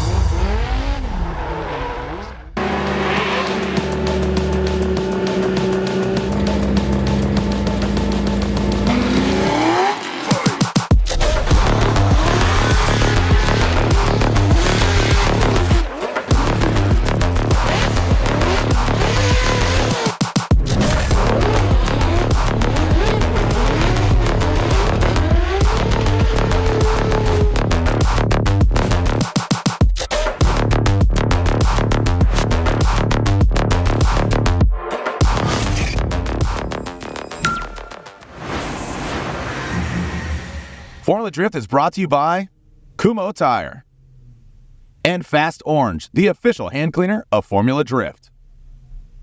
GoPro, the world's most versatile camera. Discount Tire Centers, California's #1 family-owned tire and service center.